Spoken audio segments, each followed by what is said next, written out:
आप में से कितने लोगों ने, नीलुभा है, जिग्नेश है, निहार है, 3 लोग हैं। मेरे पास सभी के असाइनमेंट्स अभी आए नहीं हैं, तो आप लोग अपना सबमिट कर दीजिएगा असाइनमेंट, है ना। कल मुझे मिल जाएंगे, कल या परसों मुझे मिल जाएंगे, मैं कलेक्ट कर लूँगी। हाँ ठीक है। लेट सबमिशन के लिए फिर अदरवाइज कुछ नंबर मुझे काटने पड़ेंगे, है ना, क्योंकि मैंने बिल्कुल टाइम से आप लोगों को असाइनमेंट्स दे दिए थे। ठीक है।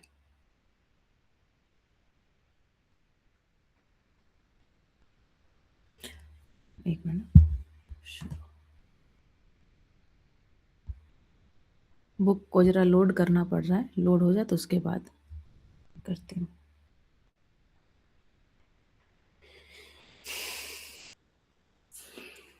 तो चलिए शुरुआत करते हैं हम लोग रिवीजन की, ना। तो देखें क्या क्या चीज़ें आपको याद हैं, बताइए, कहीं से शुरू किया जाए, है ना। अच्छा सबसे पहले हाँ रिवीजन करें, रिवीजन तो हम लोग बुक रीडिंग के साथ करेंगे। तो मुझे सबसे पहले ये बताइए कि कौन सी, कोई टॉपिक जो आपको स्पष्ट ना हुआ हो, क्लियर ना हुआ हो, तो पहले क्लियर कर लीजिए, ठीक है। उसके बाद हम लोग जो है रीडिंग को शुरू करते हैं, ठीक।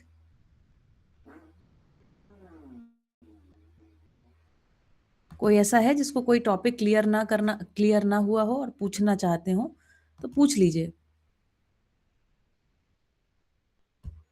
तो उसको क्लियर करें फिर आगे बढ़ें।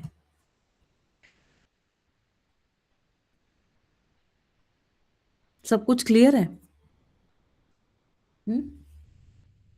चलिए तो देखते हैं, बस एक रैंडम टेस्ट लेकर के देखते हैं आपका। बताइए, एक मिनट ना। जितने लोग वीडियो ऑन कर सकते हैं जरा वीडियो ऑन कर लें। हम्म,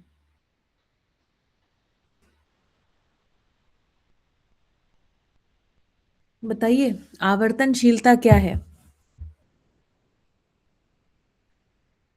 क्या समझते हैं आवर्तनशीलता से, बताइए। जिग्नेश बताएं।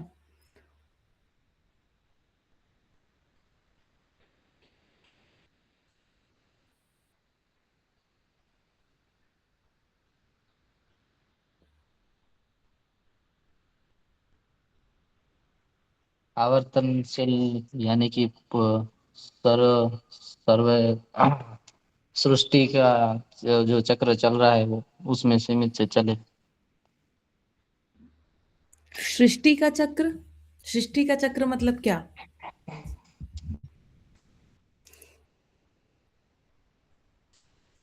है बेटा? सृष्टि चक्र मतलब क्या, कि पहले सतयुग, फिर त्रेता, फिर द्वापर, फिर कलयुग, ये सृष्टि चक्र? नहीं, वो नहीं। हाँ फिर क्या है आवर्तनशीलता?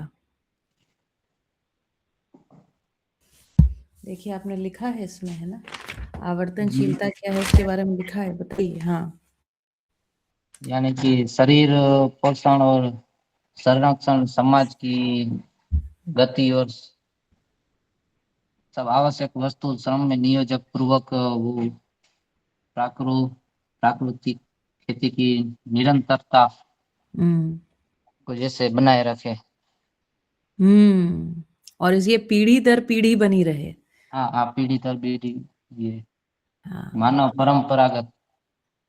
हाँ, मानव बना के रखता है इसको। मानव अगर हम्म। ना बना के रखे तो ये सब खत्म कर देगा, पूरी धरती को आग लगा देगा, और आग लगाने की स्थिति में खड़ा है मानव, है ना। हम्म। नहीं समझेगा तो बहुत बढ़िया। अगला प्रश्न है आवर्तनशील खेती क्या है, डीलू भा बताएं। ये शब्द है ना, देखिए मैंने कहा शब्द हैं, अर्थ यहाँ पर नए हैं। हम्म तो क्या है आवर्तनशील खेती? सबका पोषण। हम्म सबका पोषण मतलब किसका पोषण? खेत खेती से हम्म ये जुड़े सब हुए। उत्तर लिख के आएंगे आप, ये सब उत्तर लिखेंगे? ये एग्जाम की तैयारी है आज, आज का जो दिन है, आज और कल 2 दिन, है ना। जितने भी लोग वीडियो ऑन कर सकते हैं तो वीडियो ऑन करके जरा एक ऑनलाइन का विधिवत क्लासरूम का अभ्यास भी करना आवश्यक है। देखिए ये वाला जो सेमेस्टर रहा, इस सेमेस्टर में हमारा प्रयोजन इतना रहा कि हम आपको ऑब्जर्व करें। हमने आपको बहुत सारा दिशा निर्देश दिया नहीं है, आप स्वयं स्फूर्त विधि से इसमें मन लगाए नहीं लगाए, ये सब हमारे ऑब्जर्वेशन का मुद्दा रहा, है ना। फिर जहां आवश्यकता पड़ेगी वहां पर दिशा निर्देश देंगे ही। आप उससे भी ज्वाइन कर सकते हैं, हिना बहन, ज्वाइन कर सकते हैं अपने ये मशीन से, है ना। मशीन मतलब कंप्यूटर से, जो आपका स्क्रीन है बड़ा वाला। ठीक है, तो भाई बताया जाए आवर्तनशील खेती क्या है, कौन बताएगा? प्रवीण बताएंगे? बाबू अटेम्प्ट कीजिए, कुछ याद है कि नहीं याद है? आवर्तनशील खेती यानी कि हमें प्रकृति से जितना चाहिए और इतना ही लेना चाहिए। देखो, तरीका बड़ा सिंपल है प्रवीण। जी। भूमि की उर्वरता, 3 चीजें अपने पास है मानव के अलावा, है ना। जमीन है, पेड़ पौधे, जीव जानवर है। तो परिभाषा शुरू होती है भूमि की उर्वरता को बनाए रखते हुए, है ना। जो जमीन है वो उर्वरा बनी रहे। अभी जो खेती है इसमें जमीन पेट्रोलियम डाल देते, जिसको हम यूरिया डीएपी बोल रहे हैं। तो नमक किसी भी भूमि में डाल दिया तो वो तो अनुर्वरा हो गई। ठीक है, तो भूमि की उर्वरता को बनाए रखते हुए सबसे पहली बात। दूसरी बात, हिना बहन म्यूट कर लीजिए, मैं इसीलिए आज अपने उससे जोड़ा है। हाँ ठीक है ना। फिर लिखा हुआ है प्राकृतिक नियमों। प्राकृतिक नियम कौन से? ये जो हमारे जीव जंतु पशु पक्षी पेड़ पौधों का संतुलन है ना। इस प्राकृतिक नियमों का पालन करते हुए और सामाजिक दायित्वों का निर्वाह करते हुए परिवार की आवश्यकता से अधिक उत्पादन को पा लेना, है ना। उसके अलावा जो बचा उसको एग्रो प्रोसेसिंग कर देना, प्रसंस्करण विधि द्वारा आगे समाज में विनिमय कर देना, को कह रहे हैं आवर्तनशील खेती। आवर्तनशील खेती बहुत बेसिक सी चीज है कि तीनों अवस्थाएं जो है संतुलित रहें और मानव मानव की परस्परता में जो आवश्यक वस्तुएं हैं उनका उत्पादन होने के बाद हम प्रसंस्करण करके या एग्रो प्रोसेसिंग करके उसका विनिमय कर लें। विवेचाण से पहले विनिमय की बात करती है आवर्तनशील खेती। ठीक है, बढ़िया है। चलो, आवर्तनशील खेती का मूल आधार क्या है बताओ? प्रश्न आएंगे और क्या, पेपर आउट है आपका तो। आपका तो पूरा का पूरा कंटेंट जो पढ़ा है वही पूछेंगे।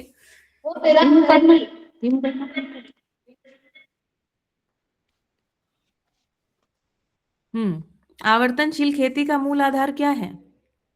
न्याय, सामाजिक न्याय, संतुलन प्राकृतिक और संतुलन और आवर्तनशील। चारों अवस्थाओं में परंपरा की शांतता। बहुत बढ़िया, ठीक है, इनको याद करके रट के रखिएगा, ये सब आएगा जी इसमें, मैम। है ना। ठीक है, चलो और प्रश्न है आपके लिए। चलिए, अब अगला प्रश्न है विचार व्यवहार और व्यवसाय में मध्यस्थ क्या है। ये जो पूरा दर्शन है मध्यस्थ दर्शन सहअस्तित्ववाद, इसमें 3 बिंदुओं पर हमको काम करना है। पहला हमें काम करना है विचार पर, दूसरा काम करना है व्यवहार पर, तीसरा काम करना है व्यवसाय पर। और व्यवहार और व्यवसाय इन दोनों में अपने आप काम होता है। अगर हमारा विचार पर काम होता है मतलब विचार में यदि हम सही वस्तु तक पहुंचते हैं तो व्यवहार और व्यवसाय अपने आप सही हो जाता है ना। तो विचार में मध्यस्थ क्या चीज है, हिना बहन बताइए, विचार में मध्यस्थ क्या है?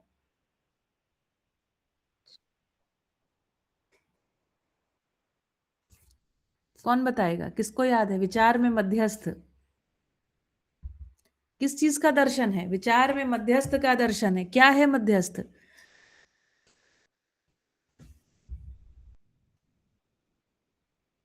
याद आ रहा है किसी को? लीलू भा बताइए, सुहानी बताएं इसके बाद। समाधान, करेक्ट, विचार में मध्यस्थ है समाधान, व्यवहार में मध्यस्थ न्याय, न्याय, वेरी गुड। और व्यवसाय में मध्यस्थ व्यवस्था, चारों अवस्थाओं में संतुलन। करेक्ट, इसका नाम है नियम। बहुत बढ़िया, ये भी ठीक है, जो उत्तर आपने दिया उस पे भी नंबर तो पूरे मिले, है ना। आपको ये बातें समझ में आती हैं जब बोल रहे हैं? विचार में मध्यस्थ है समाधान, है ना। ऐसा विचार जिसमें समाधान है, वहां पर अपने आप ये विचार क्या है, संतुलित है, स्थिर है ना। व्यवहार जहां पर न्याय है उसमें वैसे ही मन प्रसन्न है। ठीक है, बहुत बढ़िया।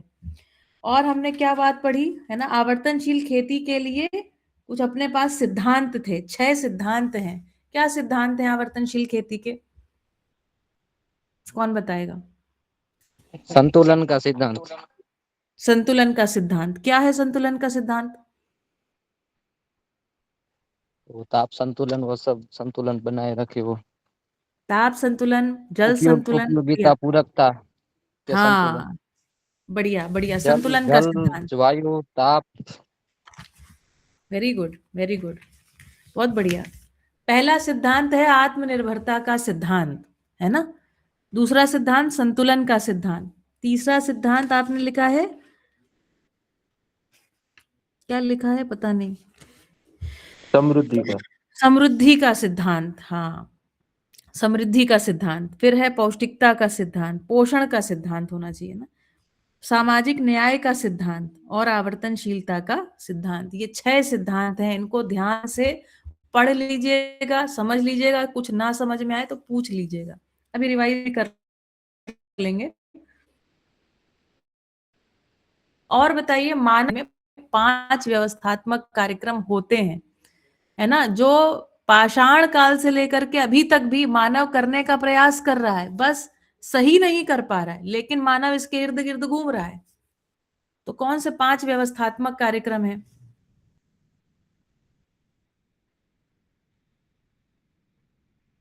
पांच व्यवस्थात्मक कार्यक्रम, ये मैंने आपको बताया था। आपको मैंने ये भी बताया था कि आज की परिस्थिति में इसको हम कैसे ढूंढ रहे हैं। जैसे कि सबसे पहला है शिक्षा संस्कार। तो शिक्षा संस्कार को हम क्या सोच रहे हैं कि आदमी पैसा कैसे कमाए, इसको हम शिक्षा संस्कार कह रहे हैं। फिर क्या है, याद आ रहा है कुछ? शिक्षा संस्कार के बाद न्याय सुरक्षा, उत्पादन कार्य, सुरक्षा, विनिमय कोष। हाँ, विनिमय कोष और उत्पादन स्वास्थ्य स्वास्थ्य संयम। संयम। ये 5 ही कुल व्यवस्थात्मक कार्यक्रम हैं। ये बातों को ध्यान में लीजिए कि अभी तक भी कुल हमारी गवर्नमेंट कुल मिला के यही 5 का काम कर रही है। आज की सरकार के ऊपर ये जो हमने डाल रखा है ना, ये काम करना, तो गवर्नमेंट क्या करती है? शिक्षा संस्कार के नाम पे स्कूल खोलती है, न्याय सुरक्षा के नाम पे कोर्ट होता है, पुलिस होती है ना, स्वास्थ्य संयम के नाम पे हॉस्पिटल खोलती है, उत्पादन विनिमय के नाम पे यहाँ तो सरदार वल्लभ भाई पटेल खेती, है ना, वो सब खोल के रखा है, और वस्तुओं जो उत्पादन करने में सब्सिडी देना और वेचाण करने के लिए उसका मूल्य निर्धारित करके किसानों का शोषण करना। अभी तो सरकार ये कर रही है ना। तो पूरी सरकार भी मिल करके यही कर रही है। इसके अलावा कोई प्राइवेट सेक्टर में भी काम कर रहा है तो मूलतः यही काम कर रहा है ना। तो मानव जाति में कुल 5 व्यवस्थात्मक कार्यक्रम हैं। ये सारे व्यवस्थात्मक कार्यक्रम सही से कैसे हो जाएं, इसका नाम है आवर्तनशील अर्थशास्त्र, जिसका एक जो उत्पादन ना कहे, संपादन वाला भाग और थोड़ा सा उत्पादन का प्रैक्टिकल आपने किया है। इतना भाग आपने सेमेस्टर 1 में पढ़ लिया है ना। आपने पढ़ तो खैर बहुत ज्यादा लिया, आपने परिवार मूलक स्वराज व्यवस्था का भी थोड़ा खुशबू तो आपको आ ही गई है। ठीक है, खेती करते समय ध्यान रखने योग्य सावधानियां क्या क्या हैं, बताइए।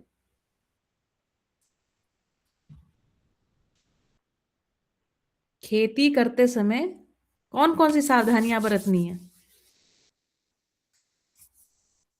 जैसे बाजार के डिमांड में हम्म सप्लाई के चक्र से वो जैसे मुक्त रहना है। फिर सरकार बाजार के नहीं नीचे- जाना है। पहला हाँ, हमारा काम है, हमको बाजार के कुचक्र से निकलना है। सिंपल तरीका है रासायनिक हमारे खाद। आसपास। हाँ, बोलो बोलो। यस, रासायनिक खाद का कम उपयोग करना। कम नहीं, करना ही नहीं है। सॉरी, करना ही रासायनिक नहीं खाद है। जैसा कुछ होता ही नहीं है। खाद होती है, खाद मतलब जिसको खा सके। कौन खा सके? मिट्टी जिसको खा सके, उसका नाम होता है बेटा खाद। खाद मतलब जिसको खा के उसमें पोषण आए, उसको बोलते हैं खाद, है ना। जैसे हमारी गोबर की खाद होती है। और ये जो रासायनिक एक्चुअली नाम होता है सॉल्ट। इसको हम जब हम एक्चुअली केमिस्ट्री में पढ़ते हैं तो इसको बोलते हैं केमिकल सॉल्ट्स। सॉल्ट्स मतलब नमक। तो तो नमक, और हिंदी में और गुजराती में कैसे बोलते हैं? रासायनिक खातर। ये खातर है ही नहीं, जमीन इसको खा नहीं सकती है। खा के मतलब उसको हजम कर लेना। और सॉल्ट को क्या करती है? जमीन उगल देती है ना। अब जब बारिश होती है तो कहते हैं ना छार धोएगी, तो छार मतलब नमक, धूल, नमक धरती के ऊपरी भाग में आता है, ये उसका स्वयं स्फूर्त डिजाइन है। नमक को धरती पचा नहीं सकती है ना, पचाती तो वो बंजर हो जाती है, तो फिर वो धरती नहीं रहती या मिट्टी नहीं रहती, है ना। तो रासायनिक खाद अपने आप में जो शब्द है ना, ये बहुत गुमराह करने वाला शब्द है, ये भ्रम फैलाने वाली चीज है। जैसे हम लोग जो जहर डालते हैं, जो केमिकल पॉइजन लिखा रहता है, क्या बोलते हैं? हम खेतर में दवा डाल रहे हैं। आप दवा नहीं, जहर डाल रहे हैं, है ना। तो ये सब बातों को और सटीकता से सोचना, क्योंकि सोचना हमारे लिए आवश्यक है। अगर हम सोचेंगे, किसान, प्रेम सिंह जी ने क्या कहा, किसान यदि विचार करेगा तो फिर व्यवहार और व्यवसाय सही करेगा। विचार में यदि समाधानित होगा तब फिर व्यवहार और व्यवसाय से एक संतुलनकारी व्यवस्था को खड़ा कर पाएगा, है ना। बहुत बढ़िया। चलो, तो बाजार में जो डिमांड और मांग और आपूर्ति के चक्र से कुचक्र में नहीं पड़ना, और इस नहीं पड़ने के लिए, है ना, हमारे पास जो परिवार के समूह है उसमें ही इसका विनिमय करने की पद्धतियों को विकसित करना। फिर और बताओ, रासायनिक खाद का इस्तेमाल नहीं करना है। फिर क्लाइमेट चेंज। इसमें 4 बिंदु आप लोगों को खास लिखे हुए हैं, वो 4 बिंदु को खास ध्यान रखें।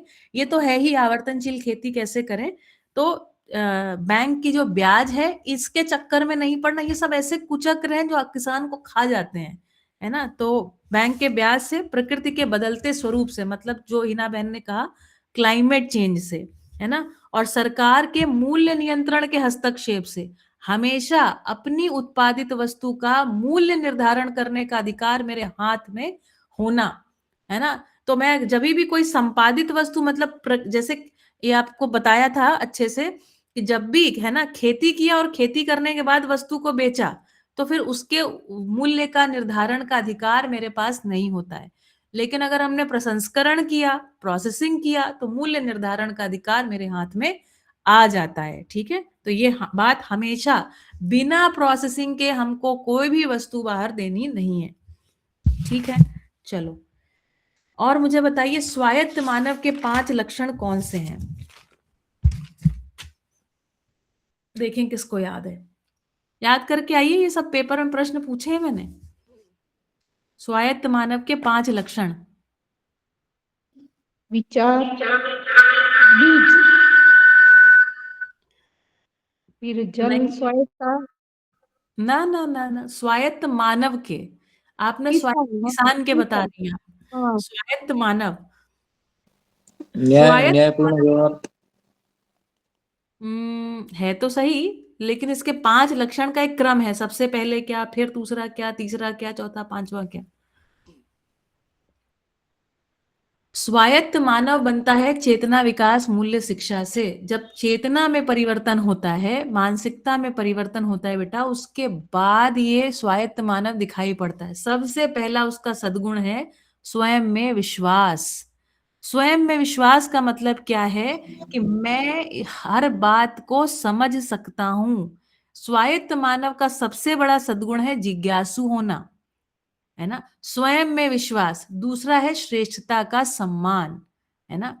तो ये जो स्वायत्त मानव है, अपने आप इस साइकिल से निकल जाता है, जो श्रेष्ठता देखते हुए भी सम्मान न कर पाने की प्रवृत्ति होती है ना, या दिख ही नहीं पा रही होती, जो भी प्रवृत्ति रहती, कुप्रवृत्तियों से निकलता है।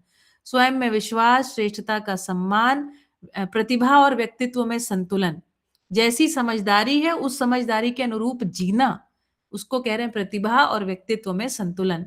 उसके बाद व्यवहार में सामाजिक और व्यवसाय में स्वावलंबी। ये 5 सद्गुण हैं। इसको मैंने आपको पढ़ाया था, इसको लिख लीजिए अगर आपके पास लिखा हुआ नहीं है, पूछा जाएगा एग्जाम में। स्वायत्त मानव के 5 लक्षण: स्वयं में विश्वास, श्रेष्ठता का सम्मान, प्रतिभा और व्यक्तित्व में संतुलन, व्यवहार में सामाजिक और व्यवसाय में स्वावलंबी। हम्म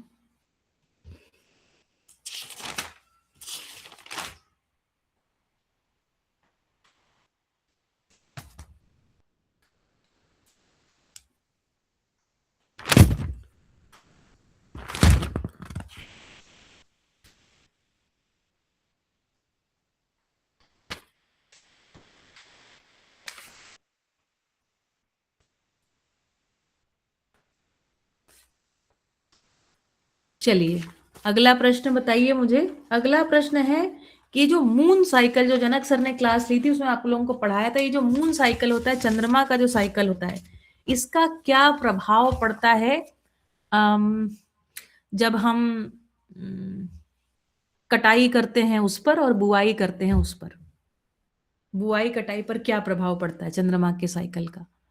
यदि हम इस चक्रीयता को समझते हैं तो किस तरीके से इससे हम उपयोग कर सकते हैं इस ज्ञान का, बताओ। पूर्णिमा के दिन भेज ज्यादा रहता है और हम्म अमावस्या के दिन कम से कम होता है। हाँ, तो इससे क्या फायदा? जैसे इससे हाँ अमास में चंद्र दूर जाता है तब पृथ्वी का जो गुरुत्वाकर्षण बल होता है वो ज्यादा काम करता है। सही है। तो इससे क्या हमें क्या फायदा हुआ? किसान की तरह क्या फायदा नुकसान सोचे? हम अमावस के दिन जैसे कटाई करेंगे तो अमास ज्यादा देर तक क्योंकि पानी की मात्रा नहीं होगी तो ज्यादा देर तक स्टोर कर पाएंगे। करेक्ट, बहुत बढ़िया। तो बीज में यदि मॉइस्चर का कंटेंट कम हो गया तो उसमें कीट लगने की संभावना न्यूनतम हो जाती है ना। और इसी तरीके से पूनम के समय में यदि बिजाई करेंगे तो अपने आप ही पौधे जल्दी से उगाएंगे क्योंकि मॉइस्चर कंटेंट बढ़ा हुआ है। बहुत बढ़िया। दीदी आपने वो 4 बताया ना, वो मैं लिखने में वो लिखा नहीं। मैं आपको लिख करके उसका अभी मैसेज ग्रुप में डाल दूंगी, ठीक है, सभी के लिए। Thank you, thank you. अच्छा मैंने इसको पढ़ाया तो है ना, स्वायत्त मानव के 5 लक्षण, मुझे याद है कि मैंने इसको बताया है क्लासरूम में, तो आपकी नहीं, नोटबुक में भी लिखा नहीं है, वही मैं देख रही हूँ। लिखा नहीं है? ठीक है, नहीं। मैं लिख के भेज दूंगी। मैंने करी है, इस पे बात करी है, लेकिन मुझे याद है कि बराबर ये बात हुई, किसी एक क्लास में ही हुई है। ठीक है, वो लिखवाया नहीं होगा उस कभी कभी ना लास्ट के क्लासेस में मैं आपको नोट्स लिखवाना कम कर दिया था, आपसे बातें ही ज्यादा कर रही थी मैं, है ना। तो पहले मैं लिखवा देती थी तो आप लोगों ने लिखा हुआ है, उसके बाद फिर लिखवाना कम किया है तो वो हो गया है। चलो, प्रकृति सहज 4 अवस्थाओं का चार्ट, ये आपके एग्जाम में सीधा सीधा पूछा जाएगा और आपको ऐसे ही चार्ट बनाना होगा। अच्छे तरीके से साफ सुथरा चार्ट बनाएंगे तो मैं पूरे नंबर दूंगी आपको, है ना। 4 अवस्थाएं कौन कौन सी हैं? बोलो सुहानी। 4 पदार्थ, प्राण, अवस्थाएं। जीव, ज्ञान। और इसमें जो 4 चीजें हैं जिनको हम अध्ययन कर रहे हैं उनके क्या नाम है? किन 4 चीजों को अध्ययन करना है? रूप, गुण, स्वभाव और धर्म, ये 4 चीजों को अध्ययन करना है, ठीक है। अनुषंगीयता 5वीं चीज है। बताओ पदार्थ की अनुषंगीयता क्या है? पदार्थ कौन सा अनुषंगी है?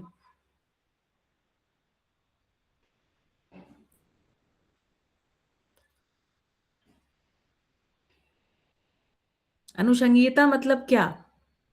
परिणाम अनुसंगी। करेक्ट, परिणामानुषंगी है। अनुषंगीयता मतलब क्या? ये हमने क्लास करी थी खूब अच्छे से डिटेल में। जैसे बीजानुसंगी, तो जैसा बीज मुझे वैसा ही। Very good. मल्टीप्लाई होने की विधि दिलू भा, आज किसी भी चीज के मल्टीप्लाई होने की विधि, मल्टीप्लाई मतलब हू बहू वैसा हो जाना, हू बहू हो जाने की विधि, है ना। इसको बोलते हैं अनुषंगीयता। अनु मतलब होता है पीछे पीछे, संगीयता मतलब साथ साथ चलना, पीछे पीछे चलने वाली जो बात है। क्या चीज किसको फॉलो करती है? तो नीम का बीज, उसमें क्या विधि है? वो विधि जैसे ही जमीन में पड़ती तो पुनः नीम का वृक्ष, पुनः नीम का बीज, पुनः नीम का वृक्ष। इसको बोलते हैं मल्टीप्लाई होने की विधि, अनुषंगीयता। ठीक है, तो हमारे पास जो पदार्थ अवस्था है वो परिणामानुषंगी है। परिणाम अनुषंगी मतलब, परिणाम मतलब होता है अंशों की संख्या। ये जो इलेक्ट्रॉन, प्रोटॉन और न्यूट्रॉन है, इनकी संख्या लोहे के सभी परमाणुओं में एक जैसी होती है, तभी वो लोहा कहलाते हैं। ठीक है, अब इसमें बीज में है ना, बीज और वृक्ष अनुषंगीयता रहती है, और जीव जानवरों में वंशानुषंगीय, जिस वंश में वो पैदा होते हैं उनके लक्षण वैसे ही होते हैं। मानव में ऐसा कोई नियम नहीं है, है ना।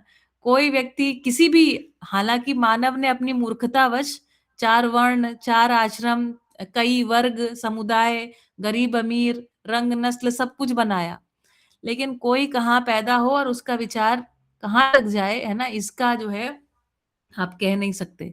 तो मानव जो है संस्कारानुषंगी है, वो समझ से नियंत्रित होता है और समझ को आगे मल्टीप्लाई करता है।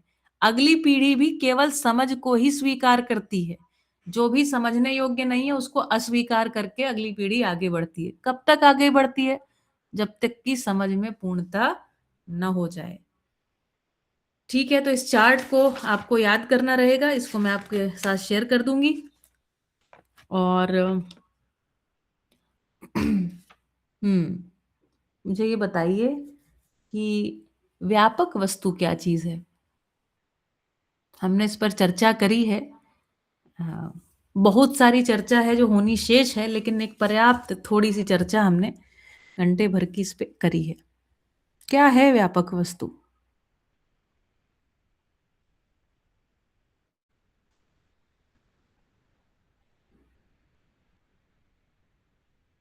बताइए। जैसे शून्य अवकाश होता है उनको व्यापक कहते हैं। वो वस्तु क्या है? वस्तु रूप में क्या है? जैसे दो वस्तु के बीच का अंतर। करेक्ट है। हम्म, वस्तु मतलब वो चीज क्या है? चीज क्या है?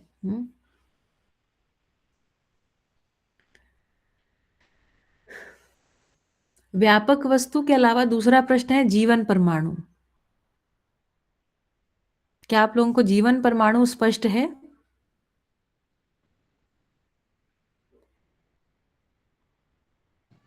क्या है जीवन परमाणु?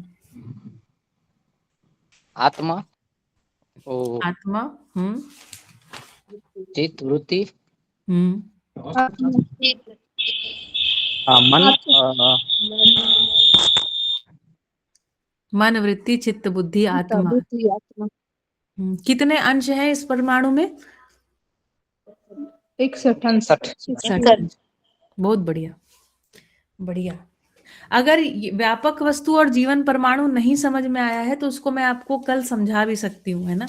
अगर ये नहीं समझाए, ये दोनों प्रश्न आएंगे आपके पेपर में रखे होंगे, तो आप मुझे कहेंगे तो मैं समझाने आ जाऊंगी कल क्लास में, है ना। हाँ जी, आ जाइए दीदी। आ जाए, ठीक है, तो कल हाँ। आ जाएंगे, है ना। इसको थोड़ा सा समझ लेंगे और ठीक है। आवर्तनशील खेती वाला भाग मुझे लगता है कि आपको समझ में आए। इसके बाद प्रश्न है आवर्तनशील किसान की स्वायत्तता के 5 लक्षण। बताइए हिना बहन, अभी जो आप बता रहे थे ना वही बताना है। क्या है 5 लक्षण आवर्तनशील किसान की स्वायत्तता के? जैसे विचार स्वायत्त, हाँ, वेरी गुड। बीज, जल, ऊर्जा और खाद्य स्वायत्त।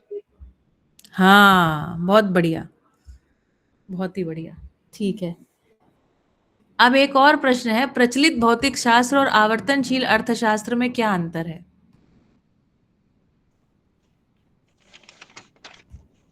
जो अभी जो प्रचलित भौतिक शास्त्र है, जो कि हम आपको पढ़ा नहीं रहे हैं, लेकिन आपके दिमाग में तो सारा वही भरा हुआ है ना। और एक है जो हम आपको पढ़ा रहे हैं, है ना।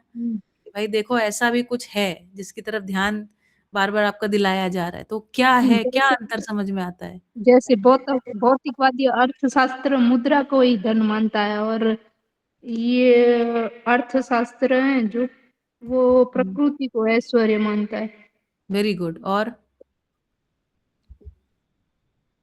भौतिकवादी जो अर्थशास्त्र जो है वो मानता है कि संसाधन सीमित है और आवश्यकता असंख्य है, जबकि आवर्तनशील अर्थशास्त्र मानता है कि आवश्यकता सीमित है और साधन भी पर्याप्त है। बहुत बढ़िया। और भौतिकवादी अर्थशास्त्र मानता है कि जनसंख्या गुणात्मक रूप से बढ़ रही है, और आवर्तनशील अर्थशास्त्र मानव को जड़ चैतन्यात्मक प्रकृति का एक विकासात्मक स्वरूप पहचानता है। बहुत बढ़िया। और भौतिकवादी अर्थशास्त्र खनिज वन और जीव को दोहन और शोषण के लिए मानता है। और आवर्तनशील प्राकृतिक संसाधन खनिज वन और उसको अनुपात से अधिक उपयोग के प्राकृतिक संतुलन बिगड़ना जाए उसकी केयर। बढ़िया। भौतिकवादी अर्थशास्त्र व्यक्तिगत पूंजी या लाभ में केंद्रित है, जबकि आवर्तनशील अर्थशास्त्र परिवार को समृद्धि के केंद्र में माना जाता है। ये सब जो आप बोल रहे हैं आपको समझ में आ रहा है या नहीं समझ में आ रहा है? आ रहा है। आ रहा है? आ रहा है तो बढ़िया है, क्योंकि अगर नहीं आ रहा है तो हम इसको समझ सकते हैं और अच्छे से इसको वो कर सकते हैं, है ना? ठीक है, चलिए। तो मैं ये बुक मेरे सिस्टम पे पता नहीं ओपन ही नहीं हो रही है। चलो मैं इसको अलग से ओपन कर, ठीक है। और आप बताइए अगर आपको कुछ पूछना हो, नहीं तो फिर मैं बुक थोड़ा सा आपको रीडिंग करके फटाफट एक रिवीजन करा दूं। आप भी रिवीजन कर लीजिएगा, है ना?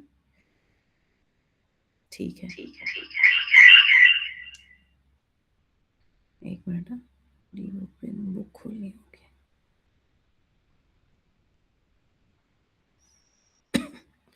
देखिए जितना भी हम लोगों ने किया था ना वहां पर आवर्तनशील खेती के शिविर में, ये सब यहाँ पर दिखाई पड़ेगा आपको। ये पूरी किताब है, इसको लिखा है जीतू भैया ने, किताब को लिखा है ये, है ना? इसमें सब कुछ आपको मिल भी जाएगा। देखिए मैं पढ़ती जाती हूँ और आपको समझाती जाती हूँ, और थोड़ा मैं पढ़ूंगी, फिर मैं जिसका नाम लूंगी फिर वो रीडिंग आगे करेगा। तो लिखा हुआ है, प्राकृतिक एवं सामाजिक संतुलन को बनाए रखते हुए अपनी आजीविका को निकाल लेने की कला का नाम खेती है ना? प्राकृतिक और सामाजिक संतुलन। प्राकृतिक संतुलन मतलब पदार्थ, प्राण और जीव। सामाजिक मतलब मानव मानव की परस्परताएं। इस संतुलन को बनाए रखते हुए अपनी आजीविका, अपनी दाल रोटी जो है निकाल लेना, इसको कह रहे हैं खेती। फिर लिखा हुआ है, सनातन से। सनातन मतलब आदिकाल से। सनातन का मतलब अपना सनातन धर्म और सनातनी नहीं है ना? सनातन मतलब सदा सदा से। सनातन से भारतवर्ष में खेती किसानी केवल जोतने बोने और काटने का नाम नहीं रही है, अपितु परस्पर आश्रित मतलब एक दूसरे पर आश्रित एवं पूरकता पूर्वक सामूहिक जीवन पद्धति। मतलब सामूहिक जीवन पद्धति को क्या बोलते हैं? गांव। गांव ऐसी जगह जहां पे लोहार सुथार कुम्हार, है ना, ये सभी हों, इसको कह रहे हैं सामूहिक जीवन पद्धति के केंद्र में रही है। यही भारतीय संस्कृति अथवा सनातन संस्कृति के नाम से जानी जाती थी, जो कि पूरे विश्व के लिए आकर्षण का केंद्र रही है। यही यहाँ भारतीय कृषि की समृद्ध परंपरा के संबंध में सन 1889 में ब्रिटिश सरकार में तत्कालीन भारत के सचिव डॉक्टर जॉन अगस्टस वोल्केयर का पत्र उदाहरण के रूप में समीचीन होगा, जिसको उन्होंने British royal society of agriculture के भारतीय कृषि में रसायन की उपयोगिता के संबंध में मांगे गए सुझाव के जवाब में लिखा था। अब देखिए एक अंग्रेजी अफसर है, वो किस तरीके से बता रहा है भारत के बारे में, उसको कोट किया है। कह रहा है, मैं नहीं मानता कि भारतीय कृषि पिछड़ी हुई है, बल्कि मेरा यह विचार है कि इसमें ऐसा कुछ भी नहीं है, या फिर बहुत ही कम कुछ ऐसा है जिसे हम सुधार सकते हैं। मतलब उसको कोई गलती दिखाई नहीं पड़ रही है। यदि कहीं कुछ कमियां भी हैं तो वह सुविधाओं के अभाव की वजह से अधिक है, न कि किसी खराब उत्पादन प्रणाली की वजह से। मैं तो यहाँ तक कहूंगा कि भारत के लिए सुझाव देने की बजाय अंग्रेजी कृषि को सुधारने के लिए सुझाव देना अधिक सरल होगा। जमीन को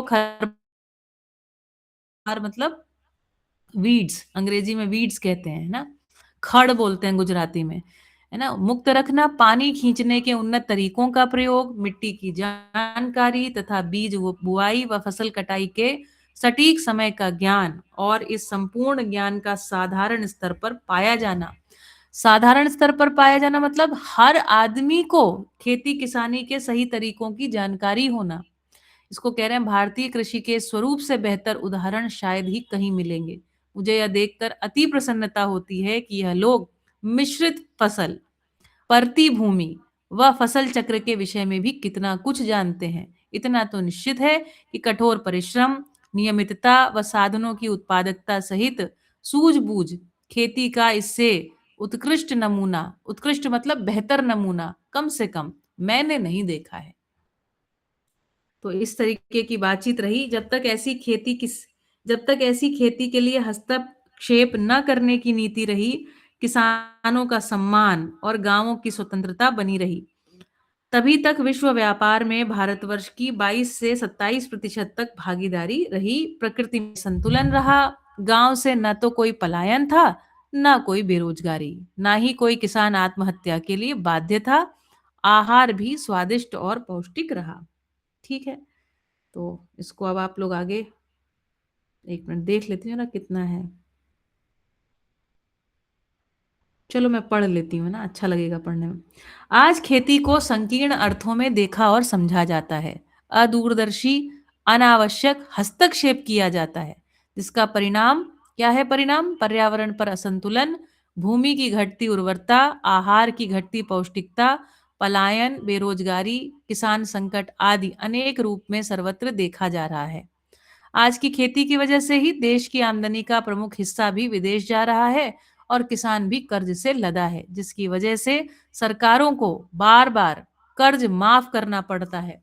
भारतीय संस्कृति के मूल में रही गाय उपेक्षित है और सड़कों में मारी मारी घूम रही है।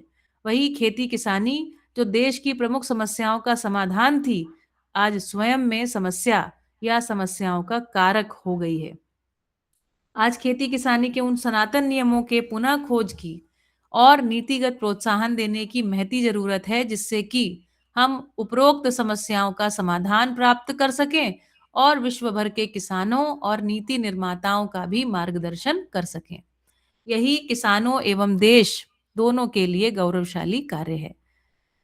आवर्तनशील खेती ऐसी ही खेती का एक तरीका है जो श्री ए नागराज जी द्वारा प्रणीत सह अस्तित्व दर्शन पर आधारित है, जिसका सूत्र ब्रह्म सत्यम जगत शाश्वत। पहले आदर्शवाद में क्या बोला? ब्रह्म सत्यम जगत मिथ्या। यहाँ पर क्या कह रहे हैं? जगत शाश्वत, अर्थात प्राकृतिक नियमों, सामाजिक नियमों तथा मानव मनोविज्ञान पर आधारित खेती है। यही सनातनी पद्धति है जो सदा सदा, सनातनी मतलब जो सदा सदा बनी रहे, उसको कहते हैं सनातन, जो सदा सदा भूमि की उर्वरता बनाए रखती है ना। ये सनातनी शब्द को अभी जो इससे पहले हम सामान्य रूप से सुनते हैं ना, हिंदू सनातनी, उससे मत कंफ्यूज कीजिएगा, है ना। यही सनातनी मतलब सदा सदा बनी रहने वाली, उसको कह रहे हैं सनातनी पद्धति है जो सदा सदा भूमि की उर्वरता बनाए रखती है, गाय सहित सभी पशु पक्षियों को पुनः व्यवस्थित कर सकती है, किसान परिवार को समृद्धि देने वाली है, देश के खाद्यान्न सुरक्षा को अक्षुण्ण बनाए रखने वाली है। यदि सहअस्तित्ववाद आधारित आवर्तनशील खेती सैद्धांतिक, नीतिगत और किसानों तीनों स्तर पर स्वीकृत होती है ना, तो ये क्या है? सिद्धांत के स्तर पर स्वीकार हो, मतलब ये जो हमारे जैसे बौद्धिक लोग हैं उनको स्वीकार होगी तो वो आगे पढ़ाएंगे समझाएंगे। नीतिगत मतलब सरकार की नीतियों के अंतर्गत स्वीकार होगी तो इसका आगे प्रभाव क्षेत्र बढ़ेगा, और किसान यदि इसको समझेगा स्वीकारेगा तो क्या होगा? उसको एक्चुअली में इम्प्लीमेंट करेगा। तो तीनों स्तर पर इसका स्वीकार होने से क्या होगा? तो किसी भी देश के लिए कल्याणकारी मार्ग भी प्रशस्त कर सकती है। सर्व मंगल कामना सहित प्रेम सिंह और जितेंद्र कुमार गुप्ता। ठीक है, चलिए देखिए, हमारे पास जब मैं आपसे प्रश्न पूछूंगी तो आपसे ये अपेक्षित है कि आप ये चार्ट, 1 मिनट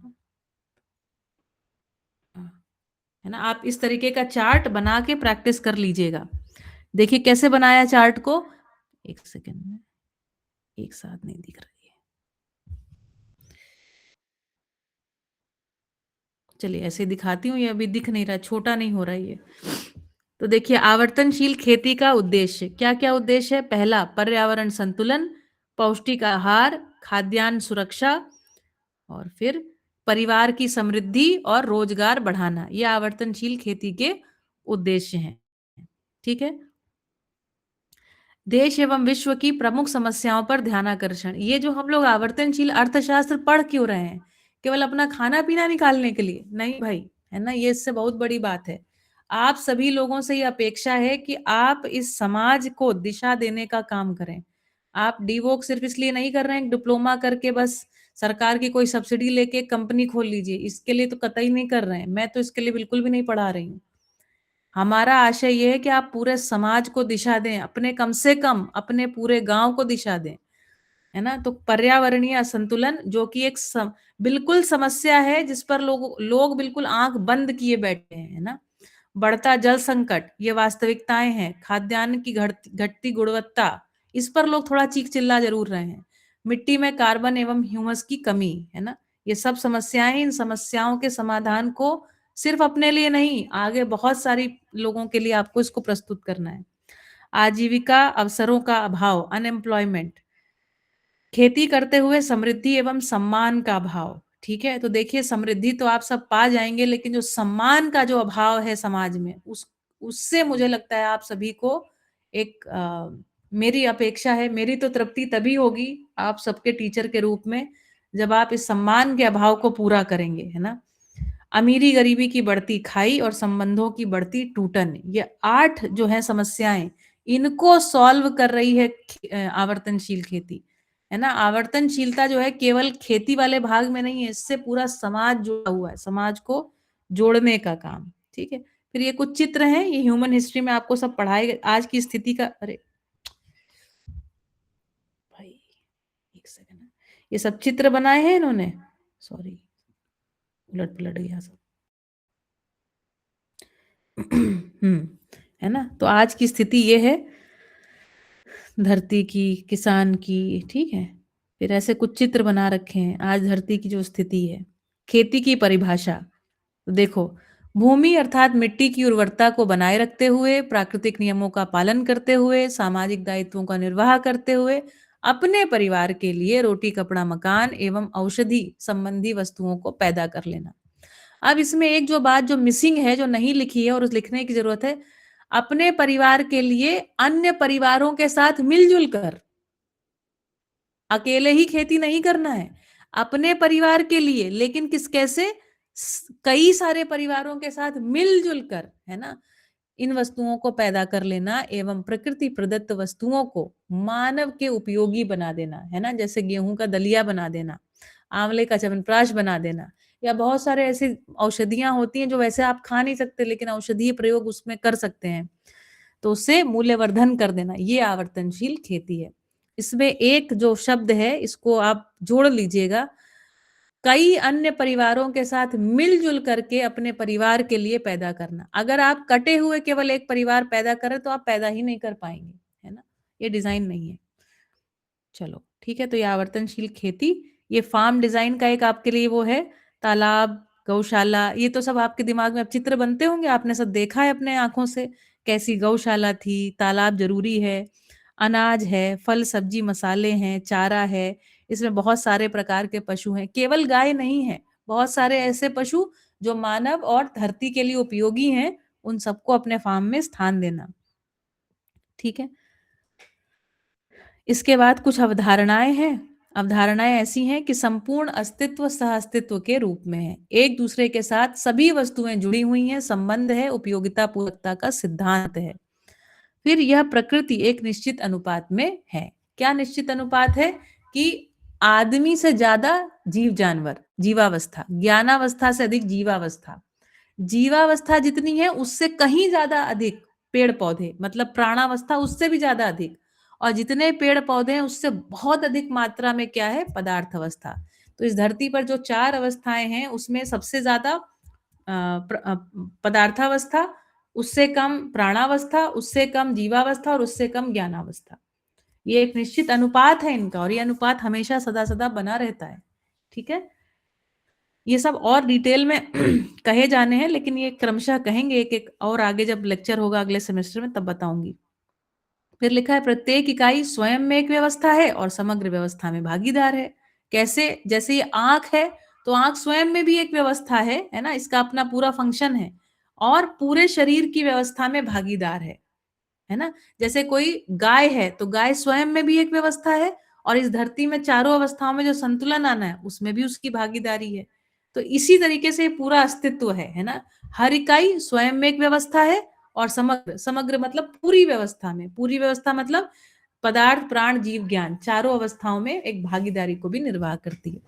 प्रकृति में नियम, नियंत्रण व संतुलन है। प्रकृति की समस्त इकाइयां आवर्तनशीलता के साथ परंपरा के रूप में अक्षुण्ण है। प्रकृति कम लेकर ज्यादा देने के रूप में शाश्वत है। प्रकृति का यह नियम है, एक बीज लेना 1000 बीज देना, है ना। यह जिसका भी बीज का जो हिसाब किताब है उस हिसाब से उतने बीज देना। प्रकृति में उभय तृप्ति है, लाभ हानि नहीं है। इसीलिए जब मानव अब जो अस्तित्व में है नहीं उसके हिसाब से चलता है तब मानव गड़बड़ा जाता है। उसी के कारण मानव में कुंठा, निराशा, दुख आदि सब कुछ आता है। ठीक है, तो प्रकृति में उभय तृप्ति है, लाभ हानि है नहीं। प्राकृतिक वैभव का मूल्य अमूल्य है, जबकि उत्पादन में सत्वाधिकार है। ये भी बहुत डिटेल में नहीं जाएंगे क्योंकि आगे अगले सेमेस्टर में पढ़ेंगे। खेती परिवार एवं गांव का विषय है, व्यक्तिगत नहीं है, है ना। खेती आप सोचे अकेले एक आदमी खेती कर ले या केवल 10 लोग मिल करके खेती कर लें तो भी नहीं कर पाएंगे। पूरा गांव मिलजुल करके खेती करता है तब खेती होती है। स्वायत्तता ही समझदारी का प्रमाण है ना। तो जैसे हिना बहन ने बताया, तो हर तरीके की स्वायत्तता, विचार में स्वायत्त मतलब आत्मनिर्भर है, उसको समाधान लेने के लिए कहीं जाना नहीं पड़ता है, समाधानित है। ठीक है, विचार में स्वायत्त, व्यवहार में स्वायत्त और व्यवसाय में स्वायत्त। अब ये प्रश्न मैंने आपको, ये हमने बातचीत करी है, ये आपके टेस्ट पेपर में आएगा, है ना। आत्मनिर्भर किसान के 5 लक्षण। विचार संपन्नता, विचार मतलब समाधान संपन्नता, अनुभव संपन्नता। उसके दिमाग में ये विचार एकदम स्पष्ट है कि अस्तित्व सह अस्तित्व है। खाद में स्वायत्तता, पानी में आत्मनिर्भरता, देसी बीज की संपन्नता और ऊर्जा में स्वायत्तता। ये है आत्मनिर्भर किसान के 5 लक्षण। ठीक है, मिट्टी के लिए पोषक तत्व कौन से हैं? कार्बन, हाइड्रोजन, ऑक्सीजन, NPK, है ना। CHO NPK, ये याद रखना है आपको। CHO NPK ये अधिक मात्रा में होती है और बाकी सभी तत्व चाहिए। 108 जितने तत्व हैं सभी चाहिए। सूक्ष्म पोषक तत्व, है ना, जो कम मात्रा में चाहिए उसका नाम है सूक्ष्म पोषक तत्व। कैल्शियम, मैग्नीशियम, गंधक, लोहा, बोरॉन, तांबा, जस्ता, मैंगनीज, मोल्ड्बम, निकल, क्लोरीन, है ना, इनको कम मात्रा में आवश्यकता होती है। उसके बाद ये जीतू भैया ने आपकी क्लास ली होगी, आप क्लास ली थी, याद होगा आपको कि 3 जैसे एक आदमी बढ़ता है वैसे ही एक पौधा भी बढ़ता है ना। तो वेजिटेटिव ग्रोथ उसके लिए जब वेजिटेटिव ग्रोथ है तो उसको कैल्शियम, कार्बोहाइड्रेट की ज्यादा जरूरत होती है ना। प्रजनन या पुष्पावस्था में उसको फास्फोरस और पोटैश की ज्यादा जरूरत होती है और फलावस्था में ये इनको अधिक पोटेशियम की जरूरत होती है। इसको आप पढ़ लीजिएगा अच्छे से, ठीक है। चलो, और इसमें ये जो बने हुए हैं ना, ये जिस तरीके से चित्र बने हुए हैं ऐसे ही आप भी एग्जाम में लिखिएगा, ठीक है। देखिए ये यहाँ पर बना हुआ है, प्रत्येक अवस्था की कुछ विभिन्न आवश्यकताएं, ठीक है। इन आवश्यकताओं को आप ध्यान में रखिएगा, ये महत्वपूर्ण है, एग्जाम में पूछा जाएगा किस अवस्था। बस ये बाकी कुछ एक्सपेरिमेंट्स थे जो आप पढ़ लीजिएगा। मैं बहुत ये प्रैक्टिकल बेस्ड चीजें कुछ पूछूंगी नहीं आप, लेकिन इसको एक बार पढ़ लीजिएगा। ये अगले सेमेस्टर में पूछेंगे, इस सेमेस्टर में ज्यादा कुछ नहीं करना है ना। ये सब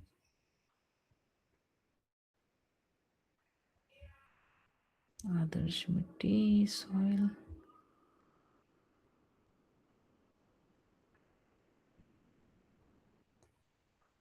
शिवांश खाद के बारे में एक बार पढ़ लीजिएगा, तो आपने बनाई भी थी, वर्मी कंपोस्ट। हाँ, ये महत्वपूर्ण है अपने पास, कीट व रोग प्रबंधन की सहअस्तित्ववादी विधियां। देखो सिद्धांत, ये बहुत इंटरेस्टिंग है। लिखा है किसी भी कीट जीव के अस्तित्व में आने से पूर्व उसका भोजन आता है। ये अस्तित्व का डिजाइन है। हमारे आने से पहले सभी प्रकार के फल, फूल, पौधे, हवा, पानी, आदमी की जरूरत का हर सामान इस धरती पर सज गया। जीव जानवरों के आने से पहले उनके भोजन की वस्तु सज गई।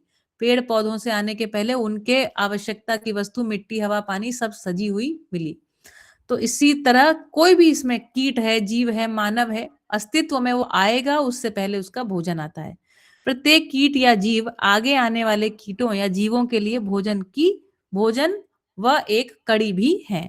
तो कोई जीव होता है वो भी किसी के लिए भोजन स्वरूप होता है ना, तो वो भी आगे की कड़ी से जुड़ा रहता है। सूक्ष्मतम परमाणु, अरे सूक्ष्मतम परमाणु से लेकर मानव शरीर के मध्य जल, वायु एवं ताप, पेड़ पौधों, वन वनस्पतियों, छोटे से छोटे कीटों, जीवों एवं जानवरों की परस्पर आश्रित श्रृंखला है। इस श्रृंखला की एक कहाँ गया भाई, इस श्रृंखला की एक भी कड़ी के टूटने से प्रभाव संपूर्ण प्रकृति पर पड़ता है व मानव स्वास्थ्य को प्रभावित करता है। ये तीनों सिद्धांत बहुत ध्यान में रखने की वस्तु हैं। अगर आपको याद हो, वो क्या बनाया था, फर्मेंटेड फ्रूट जूस, FFJ, है ना। उस और मैं भी क्लास में बैठी थी, मुझे बहुत अच्छा लगा था एग्जाम्पल उन्होंने जो FFJ का दिया था, तो आप उसको लिख भी सकते हैं कि हम पेड़ पौधों को उनका बढ़िया भोजन देते हैं तो वो चले जाते हैं। इसमें बहुत सारी रेसिपीज लिखी हुई हैं।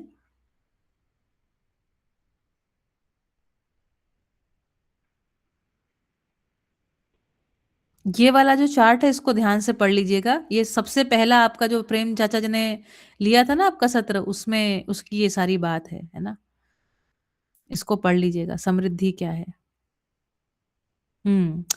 धन के प्रकार है ना। बढ़ता हुआ धन क्या है? बढ़ता हुआ धन प्राकृतिक ऐश्वर्य, जल जंगल, पेड़ पौधे, पशु पक्षी, ये सब वास्तविक धन है ना, जो निरंतर बढ़ने के रूप में शाश्वत है। अस्थिर धन, व्यापार में वस्तु का मूल्य कभी बढ़ता है कभी घटता है, इसलिए अस्थिरता बनी रहती है ना। और घटता हुआ धन क्या है? पत्र मुद्रा घटता हुआ धन है। पेपर मनी जो हम यूज करते हैं वो क्या है? घटता हुआ धन। तो बढ़ते हुए धन को ध्यान में रखना, ठीक है।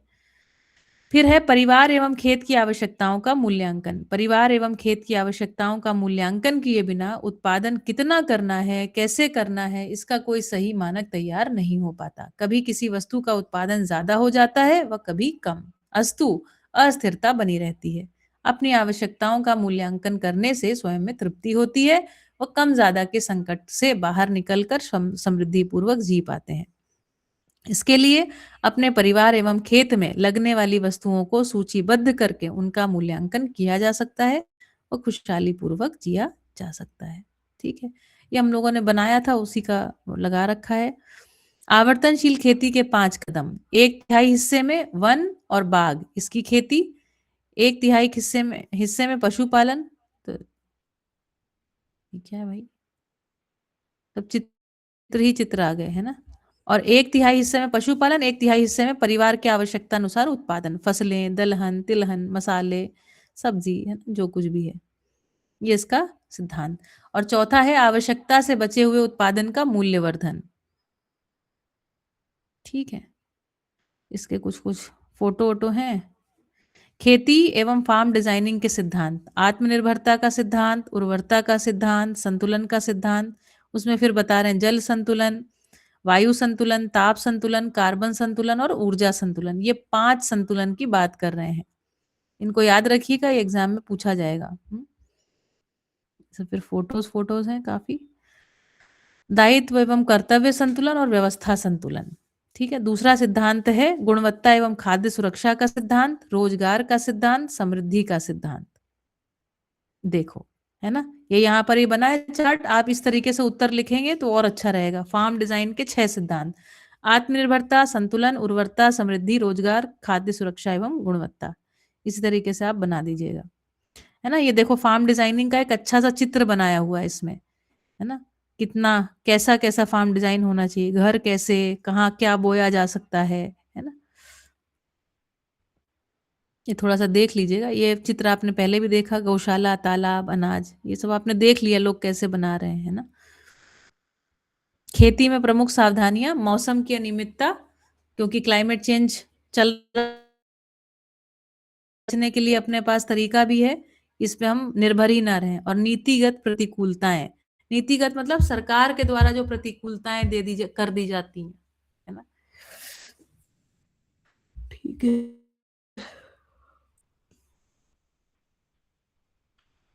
ठीक है, बाकी हमने बहुत नहीं पढ़ा है तो उसको छोड़ सकते हैं। आपको पढ़ना हो तो पढ़ लीजिएगा। एक गुड़ बना रहे हैं, कुछ कुछ कर रहे हैं, भंडारण वाला भाग है। ये पीडीएफ डाल दीजिएगा तो। डली हुई है दिलुभा, आज सवेरे ही डाली ना अभी, हाँ जब जी, मैसेज किया था, मैसेज के ऊपर पड़ी हुई है ये, हाँ जी। है ना। हाँ, ये आपके लिए बुक है एक तरीके से। किचन गार्डन आपने देखा, पोषण वाटिका, ये सब आपने देख लिया। इसको जरूर पढ़ लीजिएगा एक बार, आपको पढ़ने में भी अच्छी लगेगी। ठीक है, बस ये ज्यादा बड़ी नहीं है, 31 पन्नों की किताब है टोटल। आप इसका प्रिंट आउट भी निकाल सकते हैं चाहे तो। ठीक है, तो ये हाँ, चलिए ऐसा ही पूरा, करना है। हाँ ये पूरा ही हो गया मेरी तरफ से, आवर्तनशील खेती गाइड। ठीक है, चलिए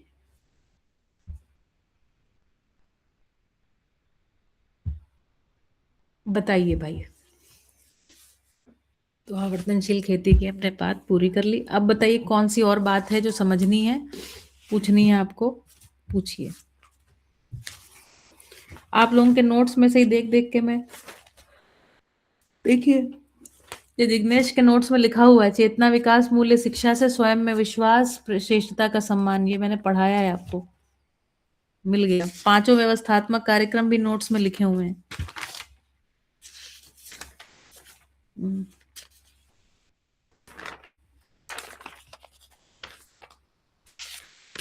और बताइए मैंने क्या पढ़ाया था, तो उसको रिवाइज करा दूं।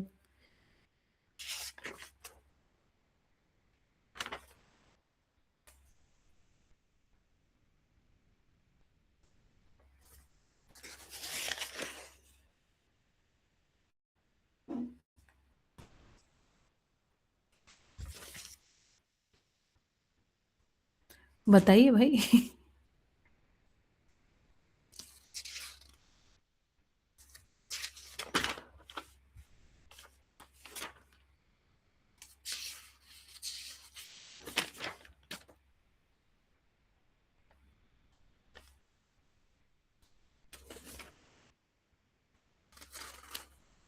और क्या रिवाइज कराएं?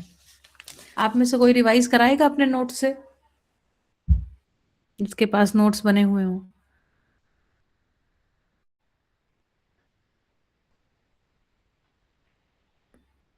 कौन कराएगा रिवाइज? हिना बहन, जिग्नेश, सुहानी, नीलूभा, कौन कराएगा? जिनके पास नोटबुक हो तो नोटबुक से फटाफट फटाफट रिवीजन कराते जाइए। मेरे पास तो ऐसा कुछ है नहीं, क्योंकि मुझे तो मेरी बोर्ड नोटबुक चाहिए। आपके पास दी। यही है। हाँ, भाई। हाँ, ये असाइनमेंट की तरह स्वीकार नहीं करी जाएगी। ये असाइनमेंट नहीं है। मैं सोची थी ये किस किस स्टूडेंट की नोटबुक है। ये असाइनमेंट देखिए ऐसे बनाए हैं, है ना, प्रॉपरली आपको साफ सुथरा इसको लिखना है। इसको लिखिए दिलुआ, इसको लिखिए, ये आपके लिए लाइफ चेंजिंग एक्सपीरियंस रहेगा। मैं आपसे बार बार कह रही हूँ, इसको लिख के रखिए दूसरी नोटबुक में। आपकी हैंडराइटिंग इससे तो अच्छी होगी जैसा आपने इसमें लिखा है, नहीं? कैसी है? इससे तो अच्छी है ना, इसमें तो फटाफट फटाफट लिखा है आपने, है ना? 30 पेज में इसमें ही लिखा है। हाँ, तो आपको जो इसमें से जो मूलभूत बातें हैं उनको लिखना है बस। मेरे असाइनमेंट कोई ज्यादा बड़े तो है नहीं ना।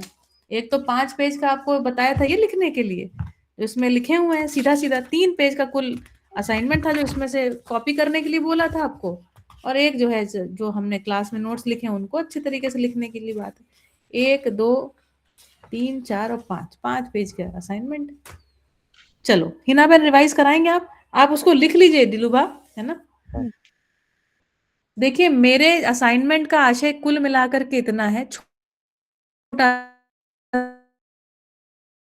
शब्द स्थिर होंगे तो आपको फिर धीरे धीरे क्या नई बात कह रहे हैं वो पकड़ में आनी शुरू होगी, नहीं तो ये बात पकड़ में नहीं आएगी। जी बोलिए, तो आप शुरू करेंगे हिना बहन? जैसे मानव में 3 चीजें होती है, व्यवसाय में निपुणता, व्यवहार में कुशलता और विचार में पांडित्य। Very good. फिर न्याय तो संबंध और धर्म व्यवस्था से जुड़ा और सत्य संतुलन से। जैसे जी। निपुणता व्यवसाय में होती है वो मानव समूह और प्रकृति के बीच होती है, और कुशलता जैसे व्यवहार में होती है वो मानव मानव में होती है, और पांडित्य विचार में होता है, जैसे शिक्षा विद्या से, विद्या बहुत में। बढ़िया। और मानसिकता होती है विचार में, जैसे प्रिय, हित, लाभ, न्याय, धर्म, सत्य की। फिर अस्तित्व में 4 अवस्थाएं है, पदार्थ, प्राण, जीव और ज्ञान। पदार्थ में मिट्टी, मणि, धातु, पत्थर, और प्राण में पेड़ पौधे, जीव अवस्था में जीव जानवर, और ज्ञान अवस्था में मानव आता है। और अपने पास 2 विचार है, एक आदर्शवाद है और दूसरा भौतिकवाद। आदर्शवाद मानता है जगत मिथ्या है, और भौतिकवाद जैसे सजीव निर्जीव में मानता है। फिर दूसरे में आया था आवर्तनशील सरणी के तत्व है, अस्तित्व की व्यवस्था। फिर कोयला जैसे ताप संतुलन के लिए है। बढ़िया। हाँ, एक ये भी प्रश्न आएगा, ताप संतुलन और कोयले का जो संबंध है उसको समझाने का।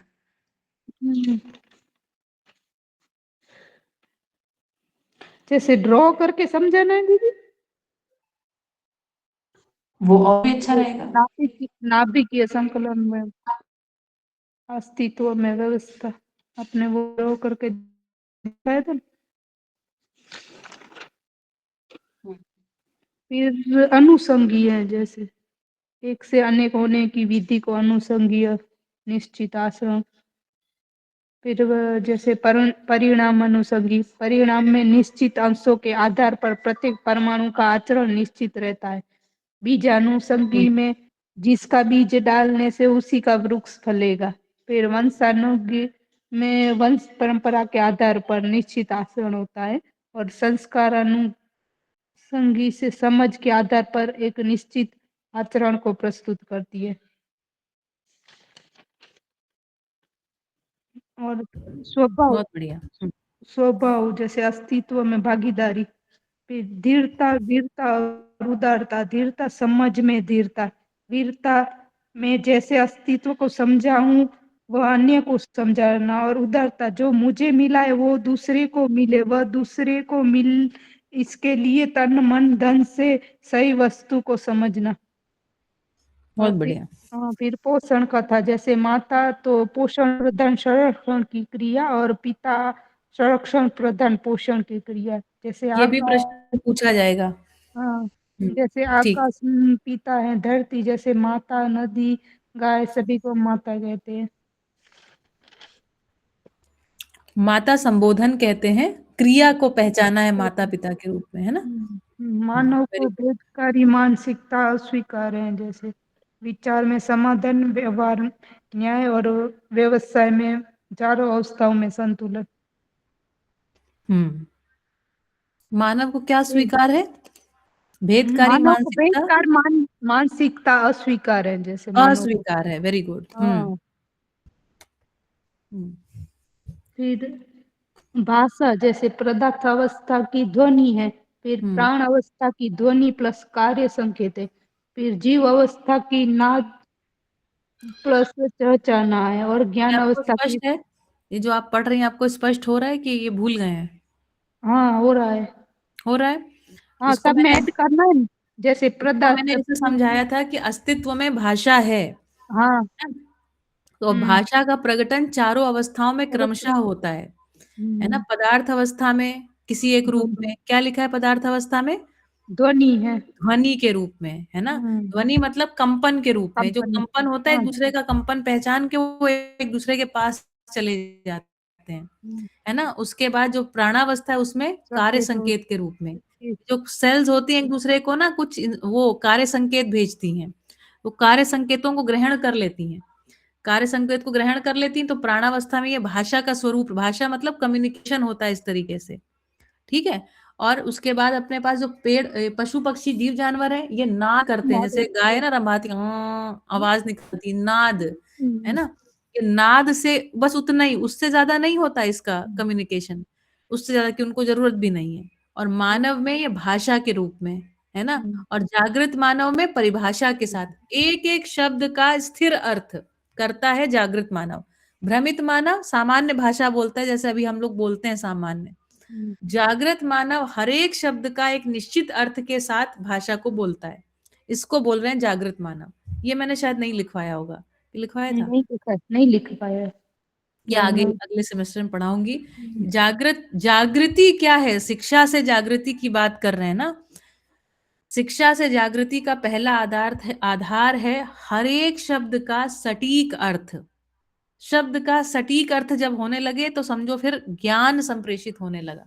अभी तक ज्ञान संप्रेषित क्यों नहीं हुआ? क्योंकि हर एक शब्द के हजारों लाखों अर्थ, अर्थ का मतलब कुछ भी स्पष्ट नहीं है। हजारों लाखों कैसे हो गए?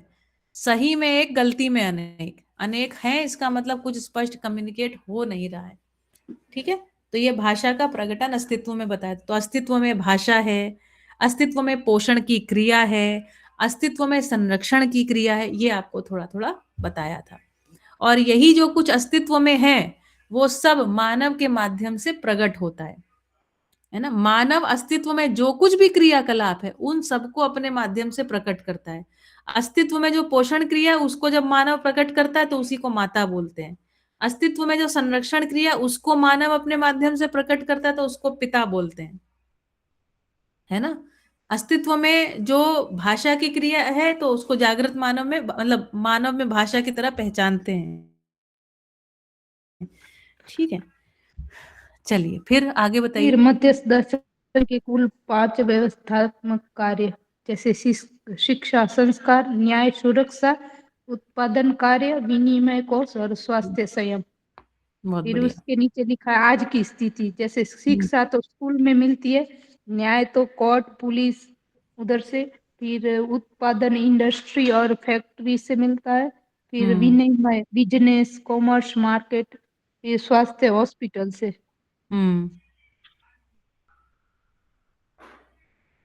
जैसे प्रत्येक मानव संतान जन्म से ही न्याय की याचक, सही कार्य व्यवहार का इच्छुक और सत्य वक्ता होता है, ये है।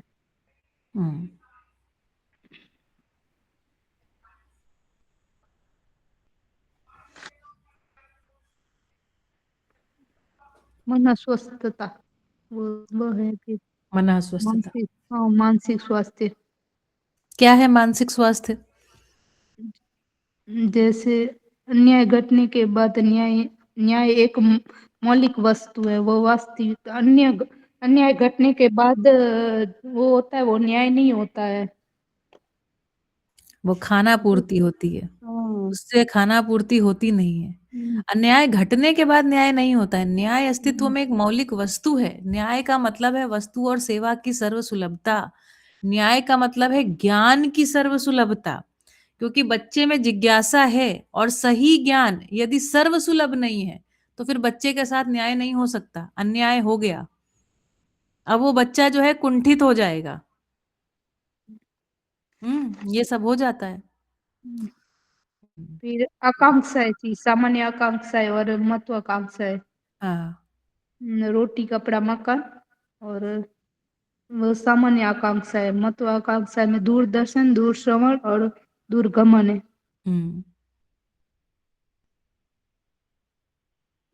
ठीक है।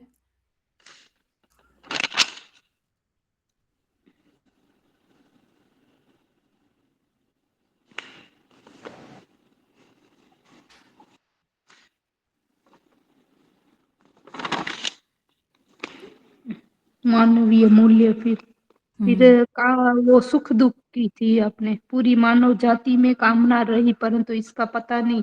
जैसे दुख, चाहा सोचा और क्या मिला, तो जैसे चाहा था धरती स्वर्ग, और सोच में अपना पराया, और किया था अस्त्र शस्त्र, और फल मिला युद्ध में। और दुख में जैसे सुख, तो फिर चाहा स्वर्ग, सोचा समाधान, और किया में तो संतुलन, फल स्वर्ग। इसको कह रहे हैं विचार, कार्य, विचार, व्यवहार और कार्य, व्यवसाय, इसकी एक सूत्रता होगी। मतलब जैसा सोच रहे हैं, जैसी इच्छा है, उसके अनुरूप विचार है, उसके अनुरूप व्यवहार है, उसी के अनुरूप व्यवसाय है। अगर ये चारों एक सूत्रित हो गए, मतलब एक एक जैसे हो गए, तब क्या होगा? धरती स्वर्ग, मनुष्य देवता होंगे। और अभी क्या है, चाहते तो हैं धरती स्वर्ग हो, और अस्त्र शस्त्र का कार्यक्रम लगा के बैठे हैं, युद्ध का कार्यक्रम निकाल के बैठे हैं, लड़ाई झगड़े के लिए एक दूसरे को ट्रेनिंग दे रहे हैं, है ना? तब फिर क्या होगा, बच्चों में हम प्रतिस्पर्धा डाल रहे हैं, है ही ना? मैं अब बताइए तो कैसे सुखी होंगे हम? सुखी होने का कोई डिजाइन नहीं है अपने पास। इसको क्या कह रहे हैं, विचार। बाबा जी इसको ऐसे बोलते थे, सोचना कुछ, कहना कुछ, करना कुछ, तो भैया होगा कुछ का कुछ। ये कुछ का कुछ हो गया है हमारे साथ, है ना? फिर मानवीय मूल्य जैसे विश्वास, सम्मान, स्नेह, ममता, वात्सल्य और गौरव, प्रेम। हाँ, इनके बारे में चर्चा आएगी अगले सेमेस्टर में, है ना? ये तो जैसे शुरुआत में बता दिए बस, ठीक है। जैसे जीव के 4 विषय है, जैसे आहार, निद्रा, भय, प्रजनन, और 5 संवेदनाएं हैं, शब्द, स्पर्श, रूप, रस, गंध।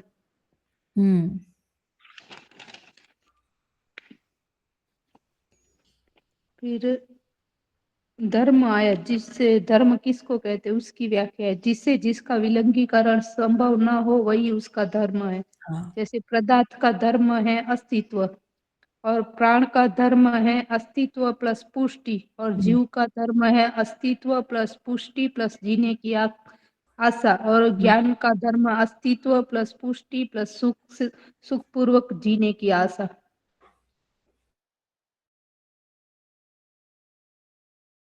जी।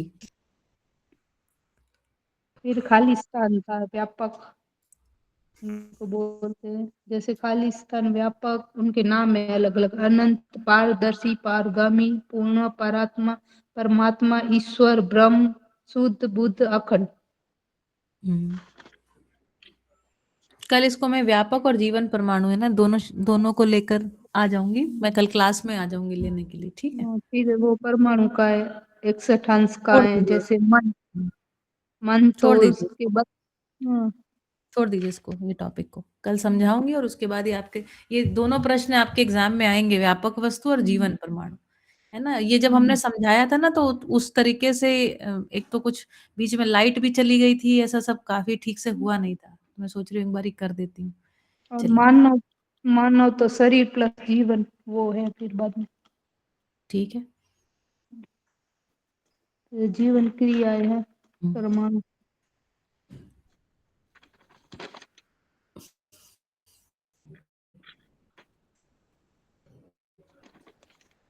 5 आयाम है, व्यवस्था के 5 आयाम, जैसे शिक्षा, संस्कार, न्याय, सुरक्षा, उत्पादन, कार्य, विनिमय कोश और स्वास्थ्य संयम। इसको याद रखिएगा, ये आएगा एग्जाम में।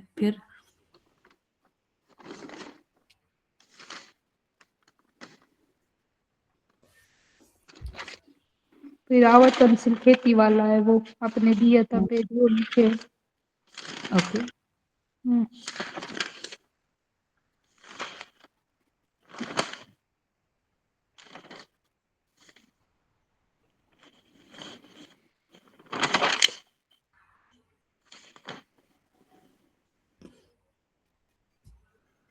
जैसे जीवन है तो मन, वृत्ति, उसके बारे में लिखा है। जीवन तो जैसे मन, वृत्ति, चित्त, बुद्धि, आत्मा, मन में निरंतर सुख के लिए आस्वादन की अपेक्षा, वृत्ति में तो विचार, वृत्ति में, विचार में समाधान की अपेक्षा रहती है। हाँ, तुलनात्मक विशेषण, न्याय, धर्म, सत्य, सर्व शुभ के लिए।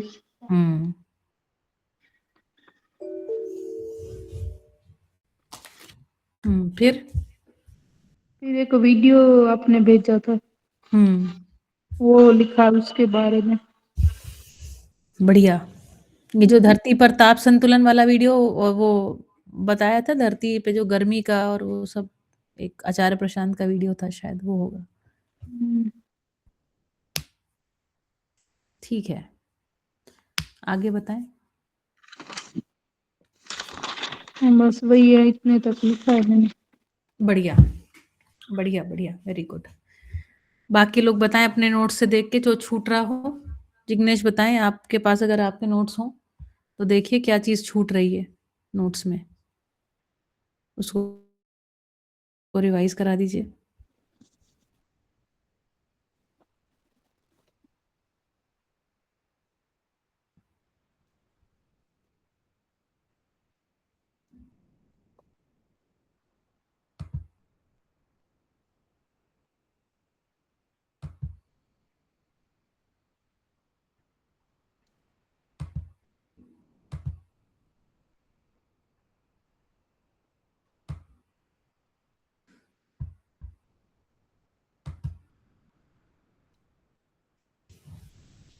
जिग्नेश आप सुन रहे हैं?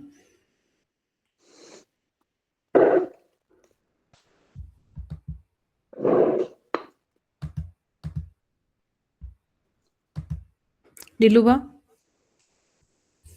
अच्छा आपके तो नोट्स मेरे पास, आपने कॉपी दे दी मेरे को ना, सबमिट कर दी असाइनमेंट की तरह। हाँ जी। हाँ, ठीक है।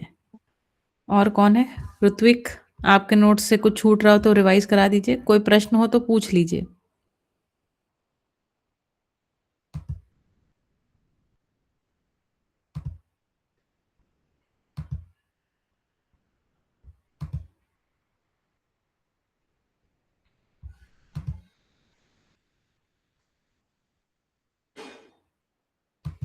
बोलो।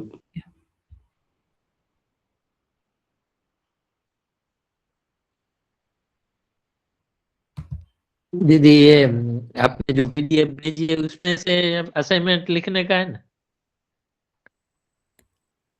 नहीं नहीं, तो असाइनमेंट आपको ध्यान में नहीं है क्या? आपने ऊपर देखा नहीं क्या जो मैसेज है? आपने असाइनमेंट देखा नहीं है इसका मतलब मैं उसको वापस से वो कर दूंगी, ठीक है? हाँ जी। तो आपके ध्यान में आ जाएगा क्या है असाइनमेंट। मैंने अभी बीच में डाला तो था, देखिए ये असाइनमेंट 1 है, इसको मैं वो कर रही हूँ, आप देख लीजिए, अभी मैं ग्रुप में डाल रही हूँ। उस पे आप क्लिक करेंगे तो ऊपर वाले उस पे जाएंगे, ऊपर जाएंगे तो आपको एक पूरा ये मिलेगा 5 पेजेस। तो ये 5 पेजेस को आपको कॉपी करना है लिख करके, इसमें लिखा हुआ है असाइनमेंट 1। हाँ जी। असाइनमेंट 1 जो है सेशन 1 से लेकर के सेशन 20 तक के खूब अच्छी तरह से नोट्स बनाए, इतना ही असाइनमेंट है ज्यादा। और उसके बाद नीचे यूट्यूब की प्लेलिस्ट दी है कि आप देख देख करके उसको बना लें। देखिए ये जो सेशन 1 से 20 तक है ना, बाकी चीजें तो आपको हम ऐसे समझाएंगे कि आप भूलेंगे नहीं जल्दी, आपके दिमाग में चीजें छप जाएंगी। लेकिन 1 से 20 तक के जो सेशन है वो आपके कुछ आधार हैं, जब हम कुछ सिद्धांत बोल रहे हैं उनके वो आधार हैं। उसको अगर आप ठीक से पढ़ेंगे, समझेंगे तो आगे आने वाला सेमेस्टर आपको बहुत ईज़ी आराम से समझ में आएगा और मज़ा आएगा आपको। अगर आपको सेशन 1 से 20 तक नहीं समझ में आए, जैसे कि ऋत्विक है ना, लेट इन्होंने जॉइन किया, और भी अपने साथ घनश्याम बेटा जी हैं ना, लेट जॉइन किया। अगर आपने वो सेशंस नहीं देखे तो आपको ये विषय समझना फिर लगेगा क्या बात क्या चल रही है, वो एक बात बनी रहेगी, है ना? इसके लिए मैंने ये रखा है कि 1 से 20 तक के सेशंस के आप नोट्स अच्छे से बना लें। ठीक है? चलिए, तो आपकी तरफ से कोई प्रश्न है तो पूछिए, थोड़ी चर्चा कर लें। 4:22 हुए अभी तो, है ना? अभी अपने पास टाइम है।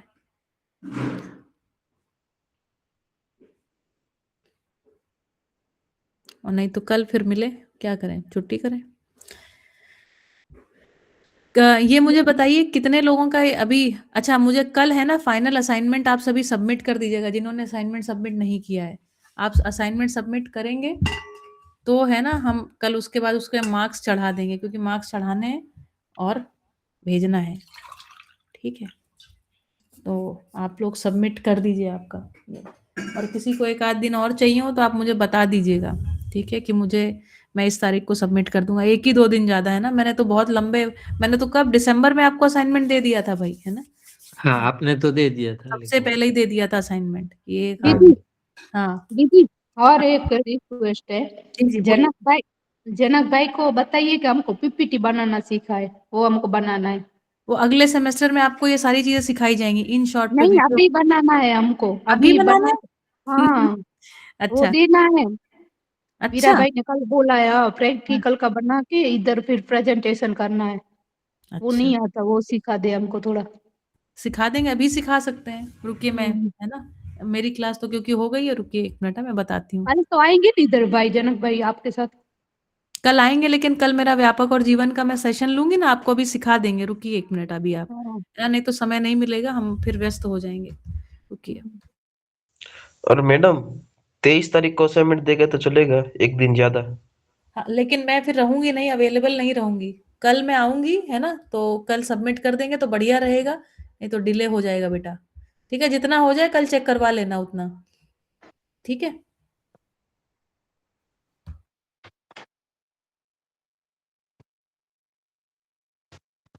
और गुलाब सिंह गुलाब सिंह पोते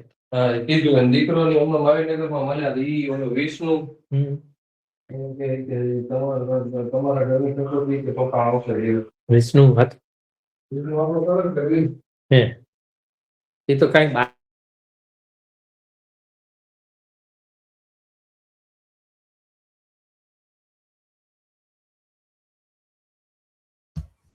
ठीक है, चलिए। तो आप सभी को अभी जनक सर 5 मिनट में आ रहे हैं और वो सिखाएंगे आपको पीपीटी बनाना। ठीक है, चलिए। तो 1 मिनट, आप सभी का गूगल पे अकाउंट तो होगा ही, ठीक है, या मैं ही सिखा सकती हूँ, ऐसा कुछ नहीं है।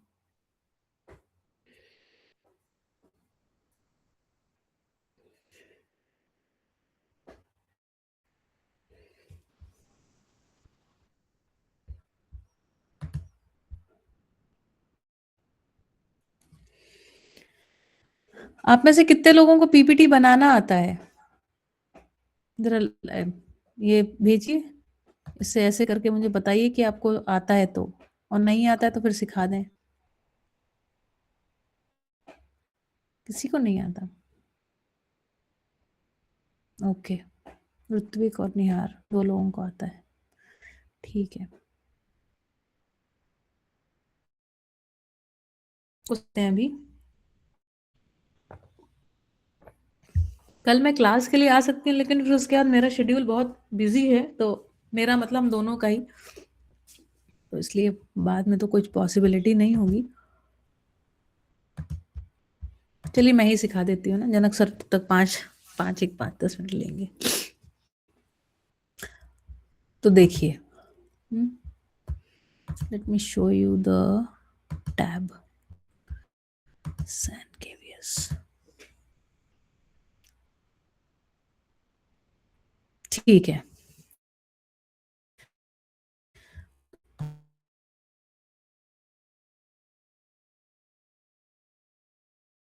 ऐसे करके सर्च करेंगे, मेरा तो बाय डिफॉल्ट आ जा रहा है।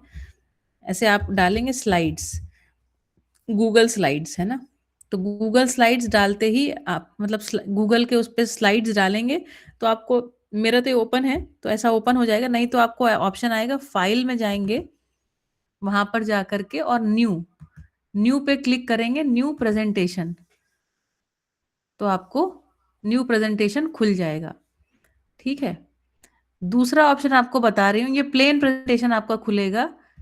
अगर आप फाइल पे गए, यहाँ पर देखिए, फाइल पे गए, न्यू पे गए, और न्यू पे फ्रॉम टेम्पलेट गैलरी, तो आपका एक अच्छा सा डिजाइन बना हुआ भी ये आ जाएगा। ठीक है, तो किस तरीके का आपको ये बनाना है ना। तो चलिए, जैसे कि मान लीजिए आपने कहा कि हमको बनाना है, किस चीज का प्रेजेंटेशन बनाना है हिना बहन? प्रेजेंटेशन किस चीज के ऊपर बनाना है? हाँ, जैसे सफरजन का जाम, टोमेटो केचप, फिर च्यवनप्राश बनाया था। देखिए, तो वो आपने कहा रेसिपी बुक है ना, इसमें से हमने एक टेम्पलेट को सेलेक्ट कर लिया। ठीक, तो अब आपके पास है ना बढ़िया से स्लाइड्स रहेंगी, इसी के ऊपर आप पूरा वो बना सकते हैं। तो आपने जैसे बनाया यहाँ पर है ना, जैसे आपने कहा च्यवन प्राश, यहाँ पे आपने लिख दिया बाई, यहाँ पे आपने अपना नाम लिख दिया, बाई हिना बुखानी। ठीक है,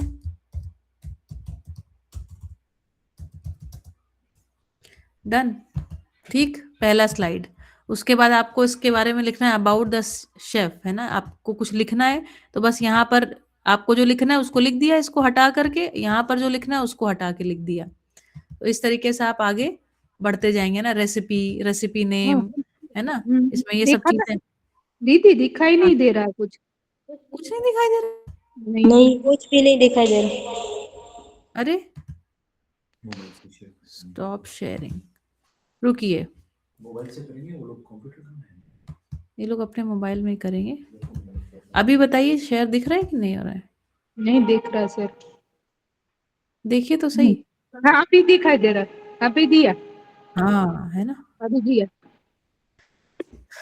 तो ठीक है, जनक सर आ गए हैं, हैं? जनक सर आ गए हैं, तो अभी जनक सर इसको टेक ओवर करेंगे, आपको अच्छे से समझा देंगे। ठीक है, आइए जनक सर, आप कैसे फोन में बनाना है तो फोन में बनाना सिखा दीजिए, लैपटॉप सबके पास।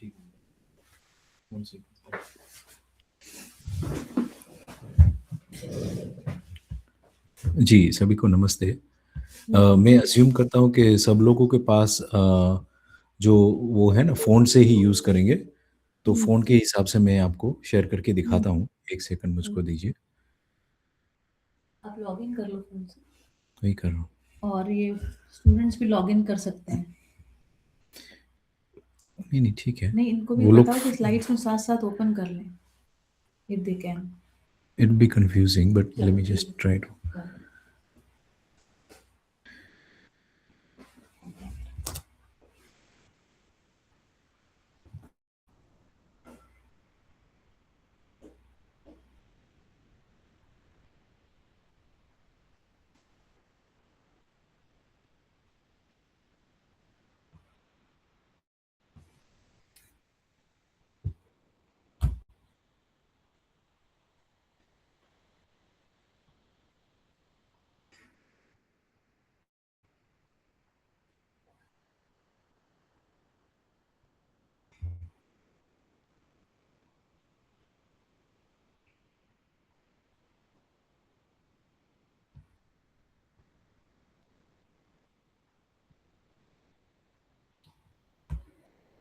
ओके, मेरा स्क्रीन दिखाई पड़ रहा है?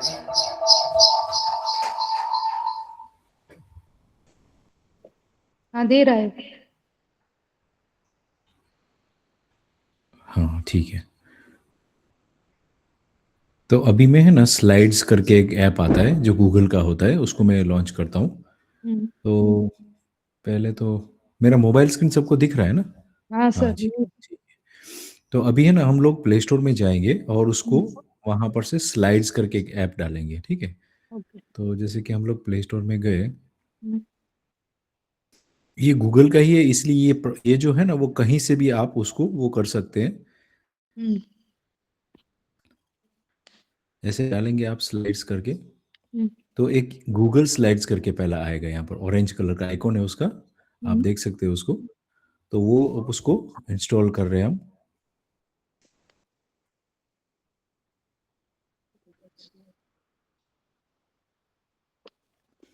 बिल्कुल ज़ीरो से स्टार्ट कर रहा हूँ ताकि आप लोगों को सबको क्लैरिटी आ जाए, ठीक है ना? एक बार आपने इसको लॉन्च कर देंगे, फिर कोई भी चीज़ जैसे नहीं शुरू करनी है तो हम लोगों को क्या कर कौन-सा आइकॉन होगा? कोई भी चीज़ नहीं ऐड करनी है उसमें, तो ऐड करने का मतलब प्लस साइन होता है ना? तो मैं आपको एक सीधा-सा सिंपल सा एग्ज़ाम्पल बताता हूँ कि आपको कुछ भी चीज़ ऐड करनी हो, चाहे वो पिक्चर हो, वीडियो हो, कुछ भी हो, तो स्लाइड में ऐड करना है आपको तो प्लस साइन याद रखना है, ठीक है? सब जगह पर प्लस साइन बना हुआ रहेगा। अभी लॉन्च करेंगे थोड़ी देर में।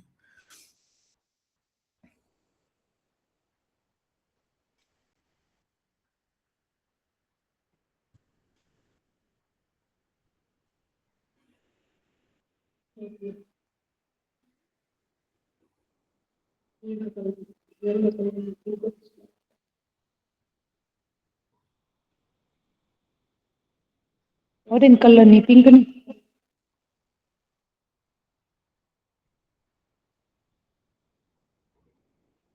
ठीक है, अभी ओपन कर दो इसको।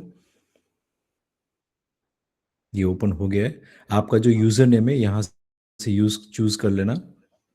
जैसे कि मेरा मैंने जनक ऊपर सेल कर अब ये जो जो दिख रहे हैं ना आपको स्लाइड्स, ये सब पीपीटी मैंने बनाई है इसके ऊपर, ठीक है ना? गूगल के ऊपर।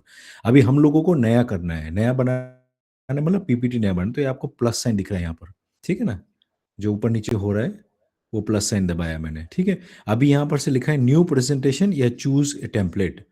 तो टेम्पलेट ऐसी चीज़ है जिसमें ऑलरेडी डिज़ाइन विविध प्रकार की होती है, ये टेम्पलेट है, ठीक है? जैसे कि यहाँ पर फ़ील्ड ट्रिप लिखा है, फ़ील्ड ट्रिप पहला ब्लू कलर का है यहाँ पर नीचे जो मैं यहाँ पर कर रहा हूँ, क्लिक नहीं दिख रहा है आपको बट बेसिकली फ़ील्ड ट्रिप करके है, तो उसको क्लिक करते हैं तो ये फ़ील्ड ट्रिप का स्लाइड्स बना दिया उसने, है ना? यहाँ पर नीचे आप देख सकते हैं कि बहुत सारी 5 स्लाइड्स बनाई है उसने और वहाँ पर उसके क्वेश्चन क्वेश्चन आंसर लिख करके आप लोग उसमें लिख सकते, जैसे कि लिखा है my trip great barrier reef.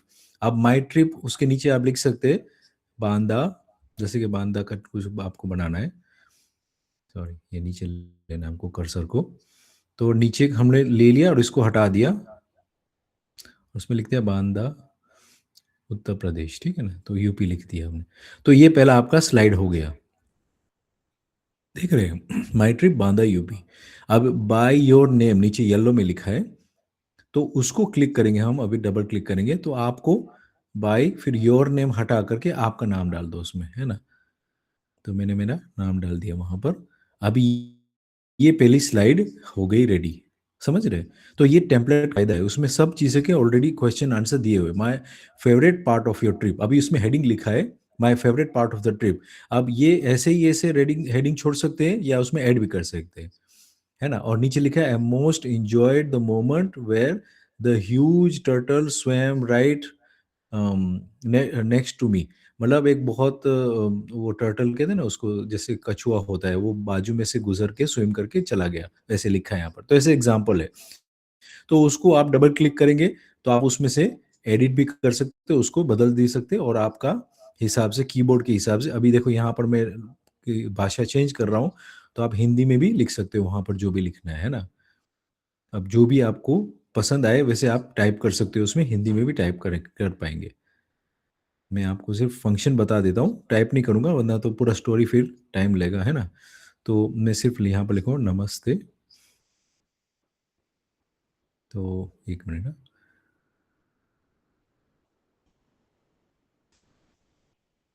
इसका हिंदी क्यों नहीं आ रहा है, ये शायद कीबोर्ड में सिर्फ हिंदी लिखना पड़ेगा मुझको। एक सेकंड,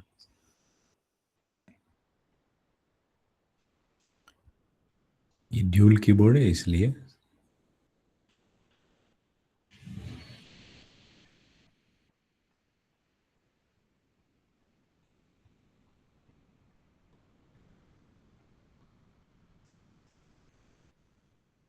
ये आपको हिंदी में वहां पर लिख लिया हमने नमस्ते, ठीक है। ऐसे करके पूरा स्टोरी आप लिख सकते हो।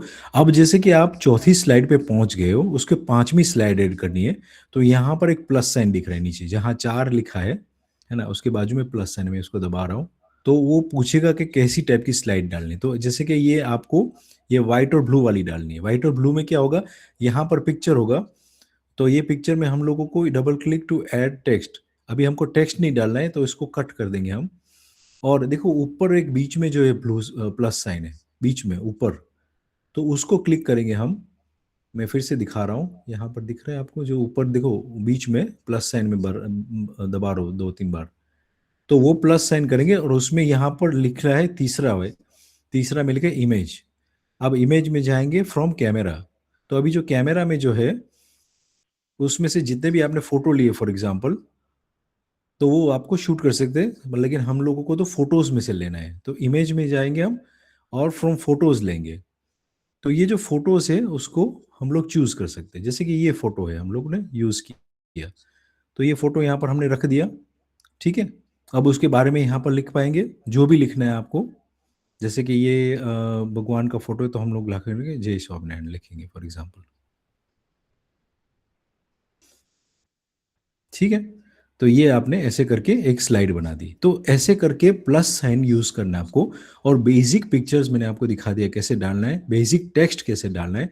अब जैसे कि यहाँ पर एक ऑलरेडी एक है टेक्स्ट, ठीक है, उसके नीचे भी एक दूसरा टेक्स्ट डालना है। तो आप बीच में जो प्लस साइन है ऊपर की साइड में प्लस लिखा है उसको क्लिक करेंगे और यहाँ पर टेक्स्ट लिखेंगे, सेकंड वाला ऑप्शन टेक्स्ट।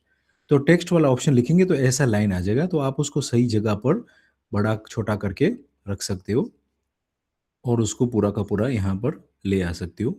और इसके नीचे कुछ भी टाइप करना है तो उसको आप टाइप कर सकते हो, है ना। अभी मैं उसमें लिख देता हूँ, जैसे टेम्पल लिखा है मैंने, ठीक है। अभी ये जो टेक्स्ट लिखा है वो लेफ्ट की साइड चला गया है, अभी हमको सेंटर करना है उसको। तो ये पूरा का पूरा को क्लिक करेंगे और आप नीचे देखेंगे, अगर ध्यान से देखिए इसमें कैमरा में नहीं दिख रहा है ना तो नीचे नीचे जो है ना यहाँ पर बीचों बीच में ऐसे क्लिक करके, मैं इसको कोशिश कर रहा हूँ फिर से दिखाने की। बीच में नीचे जहां पर मेरा नाम आ रहा है ना उसके नीचे ही है, वहां पर से दिखाई पड़ेगा। तो लेफ्ट सेंटर एंड राइट, अभी सेंटर में क्लिक करूंगा तो देखो टेक्स्ट सेंटर में आ गया, ठीक है। ऐसे करके आप लोग उसको फॉर्मेट कर सकते हैं, फॉर्मेटिंग कहते हैं उसको, मतलब कि यहाँ पर टेक्स्ट रखना है उसको फॉर्मेटिंग कहते हैं, तो वो भी कर सकते हैं। ऐसे करके आपने जैसे कि वीडियो डालना है, ठीक है? आपने पूरा एक प्रोजेक्ट बनाया है, उसमें एक वीडियो डालना है। तो वीडियो में क्या करना है आप लोग, जैसे कि हम लोग नई स्लाइड करेंगे तो मैंने यहाँ पर नीचे की साइड में प्लस साइन है, उसको दिखा रहे हैं। मैं इसमें है ना एक्चुअली क्लिक बटन्स दिखाई नहीं पा रहा हूँ, लेकिन मैं कहाँ क्लिक कर रहा हूँ ना, वो अगर हो जाता ना, 1 मिनट में सेटिंग में चाहे देखता हूँ, हो सकता है तो। જનકભાઈ કાલે આવશો નકર ત્યાં રૂબરૂ શીખાવી દો તો ન ચાલે? પણ આ મોબાઈલનું જે છે તો એ તો આમે પણ ત્યાં પણ આવી રીતના મોબાઈલ બધી જ બતાવવું પડશે સ્ક્રીન ઉપર, કારણ કે મોબાઈલ ફોન જ તમારા પાસે યુઝ કરશો ને તમે, હા. એટલે હું ટ્રાય કરું છું કે આમાં જે પ્લસ સાઇન છે ને એને હું તમને ખાલી સમજાવી દઉં તો એમાં ખાલી એડ કરવાનું જે છે એ બધું તમને આવડી જશે એમ, એટલે હું એની ટ્રાય કરું છું। હવે धारो कि ये जो बीच में सेंटर में ऊपर प्लस साइन है, देखो ऊपर की साइड में एक बीच में एक सेंटर में प्लस है, उसको मैंने क्लिक किया और नीचे ऐसे आया, और आप नीचे स्क्रॉल करोगे ना उसमें लिंक तो आ रहा है, वीडियो नहीं आ रहा है। ओके ठीक है, मेरे ख्याल से इसमें प्ले बटन दबाएंगे, प्रेजेंट नहीं है, इसमें नहीं आ रहा है। ओके तो फिर कंप्यूटर ही में ही आपको वीडियोस ऐड कर पाएंगे, इसमें स्क्रीन में इसमें नहीं ऐड कर पा रहे, क्योंकि प्लस साइन में है ना आ जाता था वीडियो। अगर वीडियो ऐड करना है तो एक सेकंड,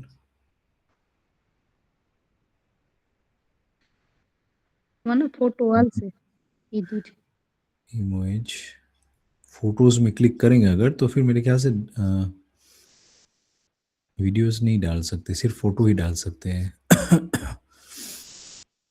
कोई बात नहीं, तो थोड़ा बहुत मैंने ऐसे दिखा दिया है आपको, और बाकी ऐसा होगा तो फिर मैं कल आपको क्लैरिटी कर दूंगा, है ना। इसमें जो, क्योंकि कल हम शायद एक्चुअली गांधीधाम का वो प्लान है ना, उसको ओपनिंग जो है શું હે ને ભાઈ, रामनवमी, हाँ 23 તારીખના છે ओके ને? अच्छा ओके ओके राइट, तो मैं ट्राई करता हूँ, ऐसा कुछ प्लान कर सकते हैं, है ना। बाकी मैं मेरी स्लाइड्स जिसको दिखा सकता हूँ, जैसे कि यहाँ पर ही गुरुकुल के लिए खोला बनाया था मैंने, तो ये गुरुकुल के लिए जो देखो पिक्चर्स इसमें डाले और जिप फाइल्स करके है, तो वो ऐसे अपने आप मूवमेंट कर रही है, और आप देख सकते हो कि कैसे चीजें इसमें रखी है। तो ये जैसे भोग की तरह आप लोग कुछ भी करेंगे तो कुछ भी उसमें हासिल नहीं होगा, जहाँ से ढूंढ रहे हो वो चीज वहां से ही मिलेगी, है ना। तो ये सब चीजें यहाँ पर दिखाई पड़ती, तो पिक्चर्स आप आराम से ऐड कर सकते हो जैसे मैंने आपको दिखाया वैसे, और स्लाइड में टेक्स्ट जो है वो आपको मैंने सिखा दिया, तो इतना तो आप ऐड कर सकते हो। और नई स्लाइड जैसे कि पूरा नया प्रेजेंटेशन बनाओ, तो देखो यहाँ पर प्लस साइन है, उसको फिर से मैं क्लिक करता हूँ, और इस बार हम लोग टेम्पलेट नहीं देखना है, हम लोग न्यू प्रेजेंटेशन करेंगे। न्यू प्रेजेंटेशन करें तो बिल्कुल ब्लैंक आएगा, ऐसे देखो एक ही स्लाइड है और उसमें एक ही ब्लैंक है, जैसे कि ये आदमी जिसको पता ही है कि उसको क्या करना है तो वो ये यूज करेगा, है ना। क्योंकि उसको फिर कलर भी, पीछे का बैकग्राउंड जो कलर है वो भी सेट करना है, टेक्स्ट का भी कलर सेट करना है, ये सब चीजें करना है।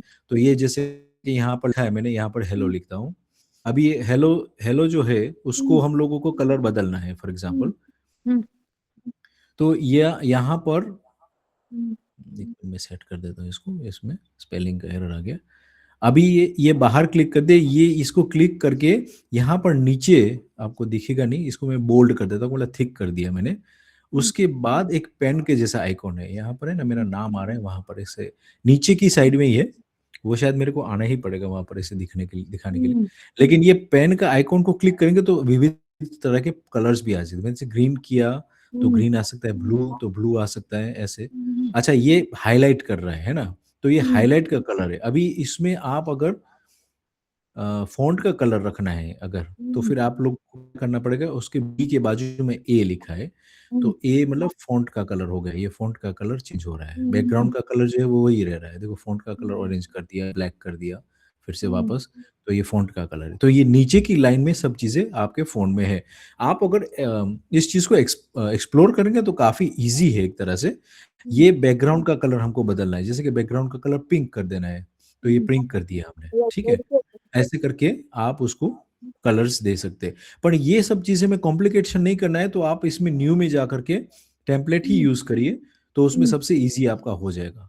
और जो भी आपको अच्छा लगे, देखो बहुत सारे हैं इसमें, ये बहुत सारे टाइप के डिजाइन है, आप उसमें से जो भी, जैसे कि हमको खाने का करना है तो रेसिपी बुक करके है, देखो यहाँ पर बीच में है लाल कलर का, उसको क्लिक किया तो वो आपको 5 जो स्लाइड, 5-6 स्लाइड जो भी है वो बना के दे देगा आपको। कितनी स्लाइड्स है इसमें? 8 स्लाइड्स है, ठीक है ना। अब 8 स्लाइड्स में जो भी वहां पर लिखा गया है उसको पढ़ना है।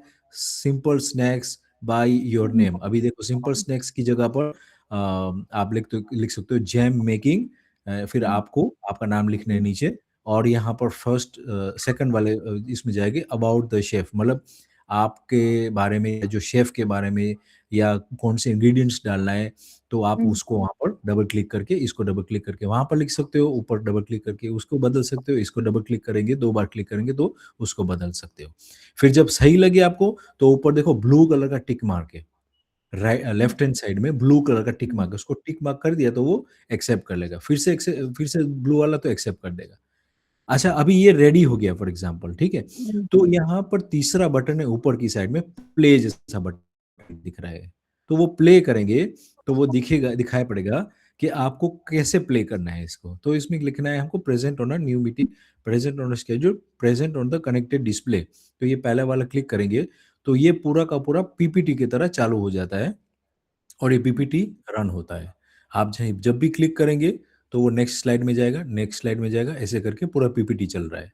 अभी मैं मेरा फोन घुमा दूंगा फॉर एग्जांपल, तो ये पूरा पीपीटी की तरह ही चल रहा है ना। तो ये पूरा का पूरा आपका पीपीटी 6-7-8 स्लाइड्स थे, वो खत्म हो गई और फिर हम लोग उसको एग्जिट कर सकते हैं ऐसे।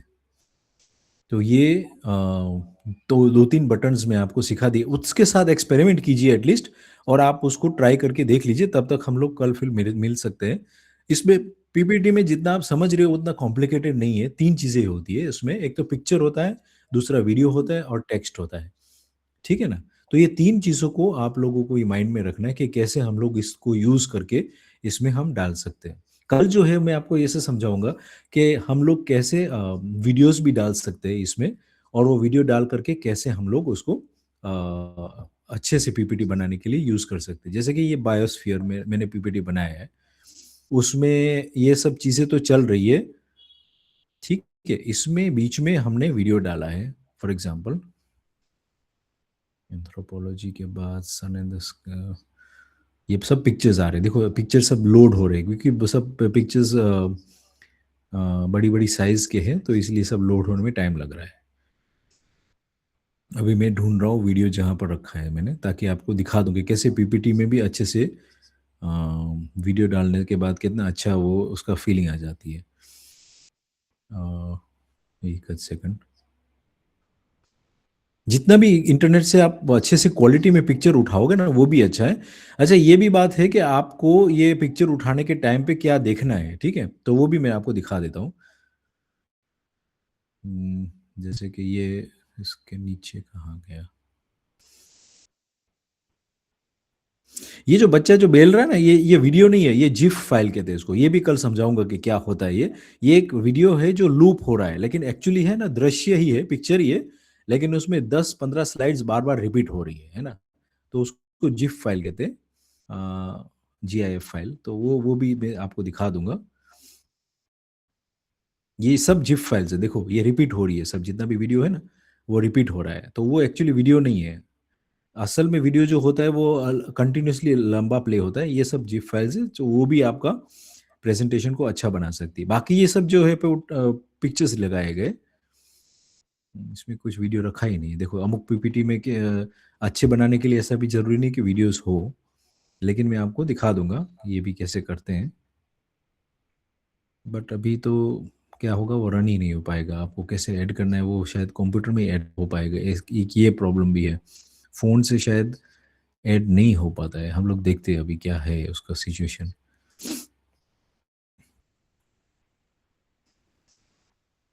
देखो जैसे कि ये वीडियो है, देखो इसमें प्ले बटन आ गया, ठीक है ना। अभी ये वीडियो मैंने डाला है, उसको प्ले बटन दबा रहा हूँ बीच में,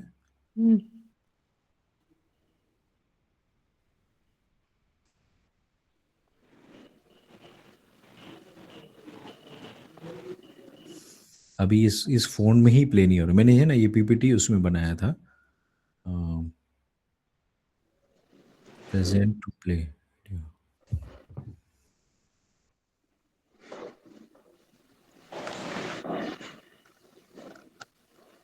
इसमें प्ले ही नहीं हो पा रहा। ओके ठीक है, तो प्रेजेंट करना पड़ेगा, प्रेजेंट ऑन दिस डिवाइस।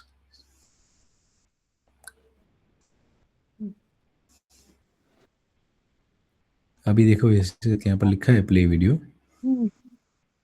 तो वो पूरा वीडियो प्ले होता है।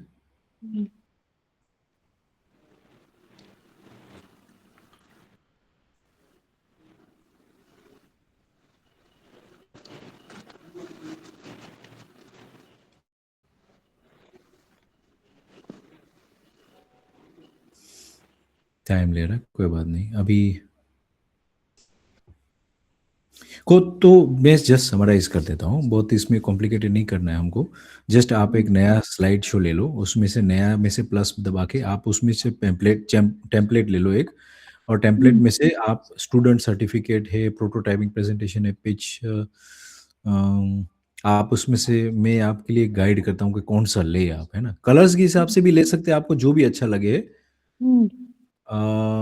जैसे कि ये फोटो एल्बम करके है, वो सबसे इजी आपको हो जाएगा कि आपको सीधा सिर्फ फोटो ही डालने हैं, तो वो आपको वहाँ पर रेडीमेड मिल जाएगा, कैसे कैसे कौन से हेडिंग में कौन से फोटो डालने हैं।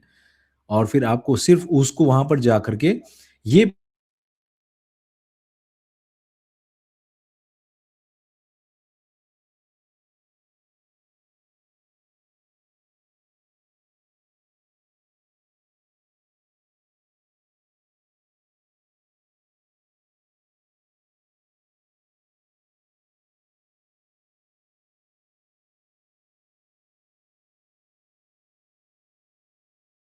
मैं अंडू करता हूँ इसको, ताकि वो फिर से सही हो जाए।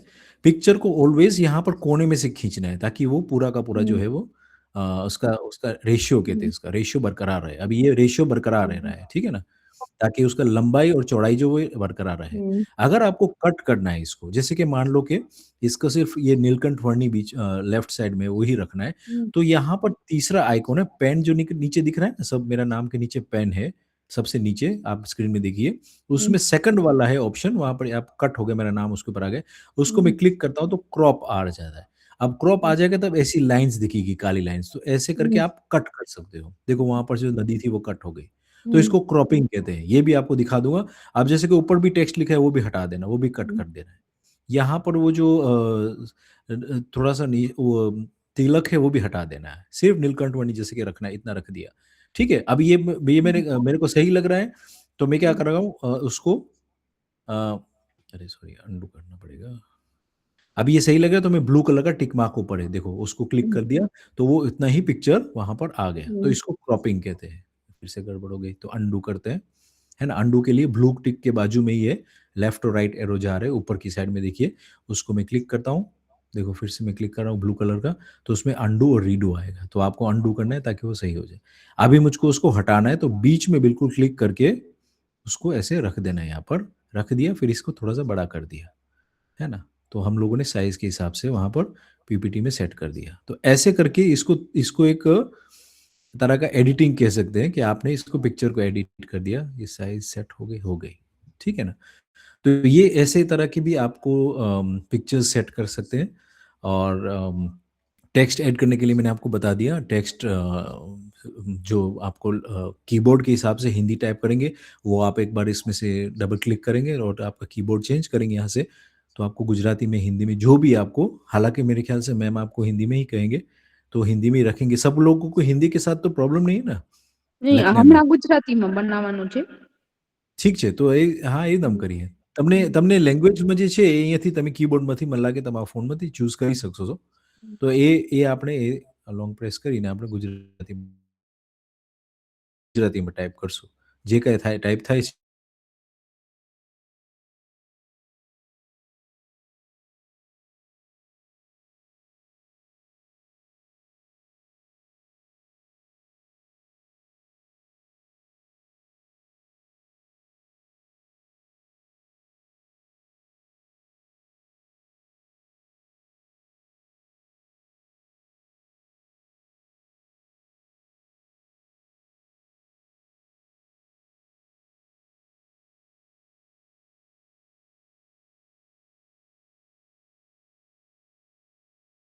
શેર છે, શેરમાં કર્યું તો એમાં પૂછશે કે કોને શેર કરવું છે તમને, તો એમાં એનો એડ્રેસ, ઈમેલ એડ્રેસ લખવાનું હોય, બરોબર? ઓકે. હવે ઈમેલ એડ્રેસ આપણે યાદ નથી એ વ્યક્તિનો, તો આપણે અહીંયાથી એમ કહી શકીએ કે નોટ શેર જે તાળું દેખાય છે ને તે વચમાં, એ તાળું મૂકેલ છે, એને આપણે ક્લિક કરી અને રિસ્ટ્રિક્ટેડ જે લખ્યું છે કે only people added on this link can open, એને આપણે ચેન્જ કરવું છે, એને આપણે તાળુંને ખોલી નાખશું અને આપણે એમાં લિંક કરશું કે એનીવન વિથ લિંક, બીજો ઓપ્શન છે. બીજો એનીવન વિથ લિંક એટલે જેના પાસે લિંક હશે એ આ પણ કરી શકશે. તો હવે એ પૂછશે કે પછી એ કેવી નામ એને જોઈ શકશે, તો કે વ્યુઅર મોડમાં કે એડિટર મોડમાં કે કોમેન્ટર મોડમાં, તો એ પણ તમે ચેન્જ કરજો. વ્યુઅર એટલે ખાલી જોઈ શકે, કોમેન્ટરમાં મતલબ જોઈ શકે અને કોમેન્ટ પણ કરી શકે, અને એડિટર છેલ્લું જે ઓપ્શન છે જરાક પંચાતું નહીં, એડિટર એટલે એ પણ એડિટ પણ કરી શકે, એમાં ડિલીટ કરી શકે, ઉમેરી શકે, ચેન્જ કરી શકે એની લોકેશન. તો એડિટર એટલે એડિટરમાં સૌથી વધારે એને રાઇટ્સ હોય. તો આપણે વ્યુઅર જ રાખો, ખાલી જોઈ જ શકે, કોમેન્ટ પણ ન કરી શકે, ખાલી જોઈ શકે પીપીટી. તો એની વન વિથ વ્યુઅર રાઇટ્સ મળી ગયા, બરોબર. પછી આપણે બેક એરો ઉપરની સાઈડમાં જે ટાઈમ લખ્યો છે એની ઉપરની સાઈડમાં લેફ્ટ હેન્ડ સાઈડમાં ક્લિક કરશો બેક એરો, તો હવે આપણે જોશું કે એની વન વિથ લિંક એ આ મારું પીપીટી જોઈ શકશે, આવી ગયું, અપડેટ થઈ ગયું. એનો અહીંયા વચમાં તમે જોશો તો આખું વર્લ્ડનો મેપ આવી ગયો છે, એટલે કોઈ પણ દુનિયામાં આ લિંક દ્વારા એ જોઈ શકે. હવે આપણે એ જોઈએ તો આ લિંક જે છે એને આપણે અહીંયા જો રાઈટ હેન્ડ સાઈડમાં ઉપર એક ચેનનો એક નાનકડો આઇકોન છે, ચેન જેવી દોરેલી છે નાનકડી, એને આપણે ક્લિક કરશું એટલે એ તમને કહેશે કે લિંક કોપી થઈ ગઈ. હવે લિંક કોપી થઈ ગઈ એટલે આપણે એને શેર કરી શકીએ વચમાંથી. જો વચમાંથી શેર કરો, વોટ્સઅપમાં પણ તમે મૂકી શકો છો, બરોબર ને. હવે વોટ્સઅપમાં માની લો કે હું હમણાં તમારા સામે મૂકું છું ડીવોકના ગ્રુપમાં, તો ડીવોકના ગ્રુપમાં આ સિમ્પલ રેસીપી બુક હું આ મૂકું છું. હવે તમે તમારા ફોનમાંથી આ રેસીપી બુકને ઓપન કરી શકો છો, બરોબર. એટલું સિમ્પલ છે શેર કરું પીપીટી. એટલે આ દુનિયામાં કોઈને પણ આ તમે લિંક શેર કરી શકો, અને જેના પાસે લિંક હશે એ જ ઓપન કરી શકશે, એને બીજું કોઈ પણ આપણી ડ્રાઈવને ઓપન નહીં કરી શકે, બરોબર. અને આ બધી તમારી ગૂગલ ડ્રાઈવમાં જ સેવ થતું જશે, જેટલા બી પીપીટી છે બાળા એ ગૂગલની ડ્રાઈવમાં સેવ થયેલા છે આ બધે, બરોબર ને. કેમ કે 15 GB હોય આપણા પાસે તો ઘણું કામ આપણે કરી શકીએ. તો આ રીતે બેઝિક મેં તમને સમજાવ્યું છે, અને તમે એ જ રેસીપી બુકને ખોલીને તમે જોશો તો તમે વ્યુઅર જ તરીકે જોઈ શકશો, પણ છતાંય પણ તમને આઈડિયા આવી જશે કે કેમ કરવાનું છે. અને તમે જરૂર ટ્રાય કરો. આમાં અડધી કલાક તમે મથશો ને એટલે ઘણી કાફી વસ્તુ તમને ક્લિયર થઈ જશે. બાકી બીજું કંઈ પણ ક્વેશ્ચન આપણે કાલે લઈએ તો ચાલે, બરોબર. ક્વેશ્ચન લેતા આવજો, બરોબર ને, તો આપણે એ પ્રમાણે પછી આપણે હેન્ડલ કરશું આપણે. ઓકે, કાલે. हाँ, बरोबर ने. चलिए तो क्लास को एंड करें अभी.